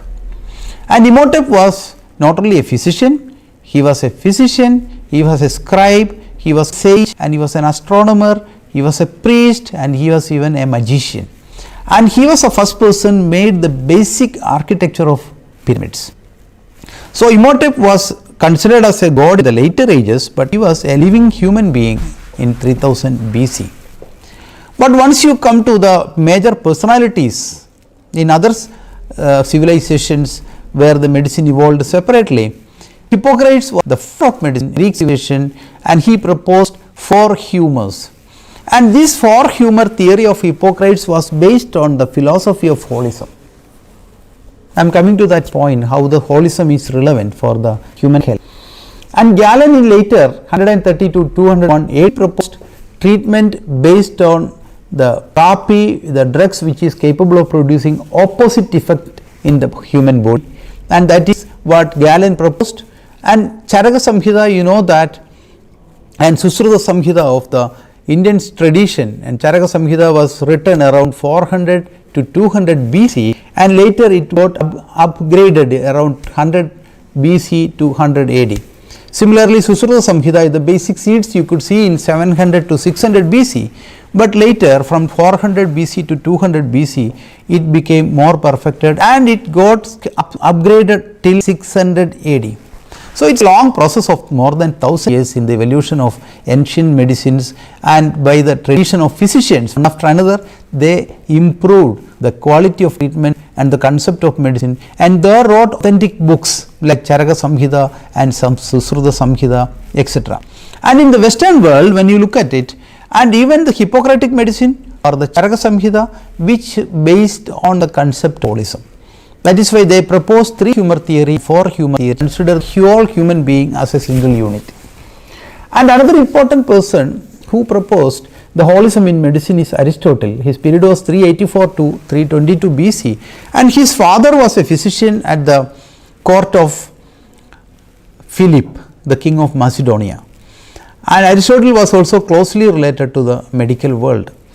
And as a philosopher, as a scientist, as a physician, Aristotle proposed wholism, considering the human being as a single unit. And even in acupuncture, we will see that the physicians of Chinese medicine always consider human being in a single unit, including their mind and body. So the philosophy of medicine, when we go later, so this is a story of in the BC 500, BC 100 age, but later after 1500 years down the line, one of the greatest personality in the human history, that is Descartes, the René Descartes, his period was 1596 to 1650. He followed the tradition suggested by Paracelsus 100 years ago, and Descartes proposed, and he is not only related to medicine. Descartes as a philosopher, he is the father of today's world. And Descartes, Lord Bacon and Isaac Newton, 3 of them together created the world in which we are living. And now we are finding the limitations of the philosophy of Descartes and the limitations of the philosophy proposed by Newton as well as Francis Bacon. So this 500 years was the period of advancement of the philosophies and science proposed by these 3 great personalities in the beginning of Renaissance in the European civilization. So what Descartes proposed is very important to know, because Descartes proposed a dualist mechanistic philosophy, because till Descartes whole being was considered as a single unit, whether it is a Greek philosophy or the medicine or in Asian medicine or Indian medicine or in Chinese medicine, you will find that human being was considered as a single unit composed of mind and body. And in effect, The mind was more important than body most of the time. Descartes realized one thing, that human being is nothing but, or he proposed that human body is a combination of organs. I thought that harmonious functioning of individual organs give harmonious life. So he proposed the study of disease and diagnosis of disease and treatment of disease should be more based on the study of individual organs and tissues. This was a drastic shift from the early historical, humanistic, as holistic approach of ancient civilizations in their medicine, except the surgery practiced in a very small scale. So Descartes' consideration of harmonious functioning and harmonious unity of organs and tissues leads to the healthy living was a totally new approach to the ancient approach of health and diseases. And in effect, Descartes placed body over the mind in the matters of human health and disease. Till the period of Descartes, it was mind over body, but with the Descartes, it was tectonically shifted. There was a drastic shift happened, and he proposed body is more important than, and he said if the organs are functioning well, the human structure is functioning well. And he said that human being is a mechanical being, and the mind and body are separate entities. They are not one same. And harmonious function of the organs and tissues leads to harmonious living of a human being, and mind should be considered as a separate entity, and both should be connected through the process of parallelism. Both of them work parallelly but in a harmonious unity. This is what Descartes proposed, and this proposition was the basis on which the industrial world evolved, the world of thought process in the last 500 years evolved. Essentially the health industry, health science, the medical world also evolved in life, and that is why we have enormous knowledge about the human structure, functions, and its health and diseases today. And that is why we have, and this Cartesian philosophy, the foundation of current human civilization, that we should know very well. We should understand it. Cartesian philosophy is the foundation of the today's human civilization, and it leads to enormous advancements in the technology and enormous knowledge in the specialization based biomolecular medicine. We have hundreds of specializations today, and these specializations are focused on individual organs and individual functions of human body, and these specific studies itself is not able to completely reach, and this level of understanding give us unlimited knowledge, and we become more and more perfect in understanding the functioning of the human body and where it goes wrong. So we believe that this enormous growth of the medical world in the last 500 years, specifically in the last 50 years or 70 years, the mechanistic approach and organ-based specialization has reached its zenith, has reached a high level of perfection. That gives enormous knowledge to the human beings and medical doctors. At the other end, we have how the holism, that is considering the human beings as a single unit of mind and body, where the interaction of mind and body is counted each time when you treat a patient. Whereas in an organ specific treatment and specialization, rather than looking at the interaction between mind and body and multiple influences, we look at the specific organs and its specific alterations and specific modification and how the disease is produced, and we try to correct at the organ level specifically, and at biochemical level, at an organ level, or at tissue level, and we are able to cure a lot of patients through that way. So these two approaches is the basis of conflict in the medical world of the current scenario. But scientific advancement always leads to resolution of conflicts rather than promoting conflicts. So when we look at the scientific advancement of medicine in the last 500 years, advance of medicine in the last 70 years after the discovery of DNA by Watson and Crick, and as well as the decoding of the DNA in the last 20 years has given us enormous advantage to integrate the concept of mechanistic medicine proposed by Descartes and the holistic medicine which is necessarily surviving in the human civilization for the last 10,000 years. So how can we do that? That's what I'm saying. Scientific advancement increases the conflicts in the human society. Scientific advancement always reduces the possibility of conflicts because it enlightens the people, it takes more knowledge into us, our mind, and it evolves our consciousness to the next stage. Therefore, the silly conflicts will become unimportant once we know the truth behind. So the thing is, the scientific advancement in the last 20 years, what we are seeing in the medicine particularly and the science in general, is from gross organ to the still existence. That means that organ specific studies can lead to complete cure of diseases, but the reality has taken us to a different level. Actually, the organ specific specialization has enormously increased our knowledge about the diseases and the process of diseases, but we couldn't cure majority of chronic diseases.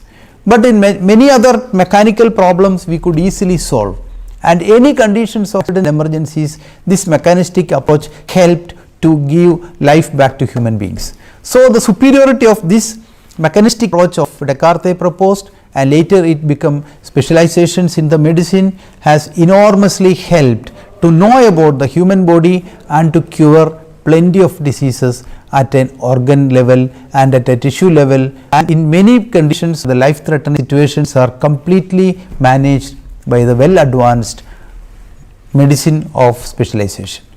But when we come to the last 20 years of DNA studies and especially the decoding of DNA and further deep analysis of human genetic structure takes us to one more different level. What is that level? That means the organs and tissues which are fundamentally being focused on the organ specialization, now we know that whether it is a kidney or it is a liver or it is a pancreas or it is a heart or any organ in the body has its basic structure and functions coded in it. Therefore, many of the diseases which is coming in the organs and tissues have its roots in the specific DNA and the specific DNA mutation or a specific DNA error, and it is not in a single longitudinal process, because when you go to the DNA, this is a multi-layer, multi-connectivity activity. So when this multi-layer activity happening in the DNA level, it is much more complex. But the reality we are understanding now is, end of the day, we need to start from the DNA rather than from the organ itself.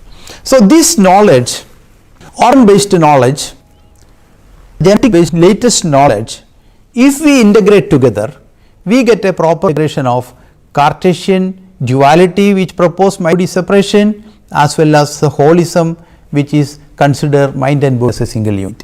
So these two entities which is living on the two edges can come together and combine together, and a complete health system can be created by considering the current knowledge of the specialization plus the knowledge which is acquired through the genetic decoding, as well as the concept of holism which is practiced for thousands of years. That genetic coding basis from which the anatomy and from which the physiology of organs, from which the anomalies are also arising. Therefore, the future philosophy of medicine is very interesting if you look at this angle, because it is going to reduce the conflict in the health industry and it is going to give the best possible result for their future health. So the evolving knowledge of structure is the basis for solving the question of mind matter duality. It is clear that body and mind arise from DNA coding. Now we are asking, where is the mind? How is the mind? Body is visible, body is true. Mind is invisible, therefore mind may not be true.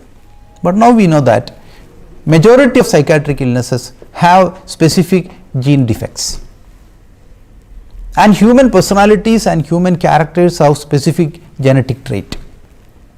So once we go deeper into DNA, we are very sure that this conflict between mind and interaction is going to be permanently solved, and we are progressing in level. And as the science progresses deeper and deeper, it is capable of solving conflicts which lasted for thousands of years, and that is what we are seeing. So similarly, holism is moving from assumptions, but now we are moving away from the assumptions, and we know that how this holistic concept and holistic education changes the DNA. So changes are happening at the basic level, and when it become a concrete knowledge, the confusions will vanish and a new knowledge will evolve, and that is going to be the greatest advancement of science. So as we know genetics evolves, the contradiction which exists today between specialized medicine of the conventional biomolecular system and holism based methodologies proposed and treated by homeopathy and similar minded holistic approaches will definitely, because they operate in two different levels, and now we know the levels very clearly, and these two levels can be integrated, and when you integrate that, that is going to be the point of agreement, and once we go to the point of agreement, a cure at organ level is possible, and at the same time cure at the genetic level is also possible by the application of nanopharmacology of homeopathy, and this leads to drastic increase in the cure rate and drastic reduction in the cost of medication and treatment. And this integration of nanopharmacology, which is a genetic medicine and which makes epigenetic modifications in the DNA and which permanently cures the diseases, this integration of organ specific treatment and genetic specific modulations can be a great boon for the humanity, for the future health and the future economy of the nations, because even in America in 1913 17.5% of US United States of America, that's around $3.7 trillion has been spent for healthcare, and spending is going on increasing, but health is not improving. This is a reality around the world. This is because of this conflict of, and once this conflict of understanding is solved at scientific level, there is nothing to quarrel and nothing to fight, and there is only a point of agreement where the basic structure of human existence, that is a DNA, where the disease originates, has to be treated and cured. At the same time, wherever the organs are affected, wherever damaged, whichever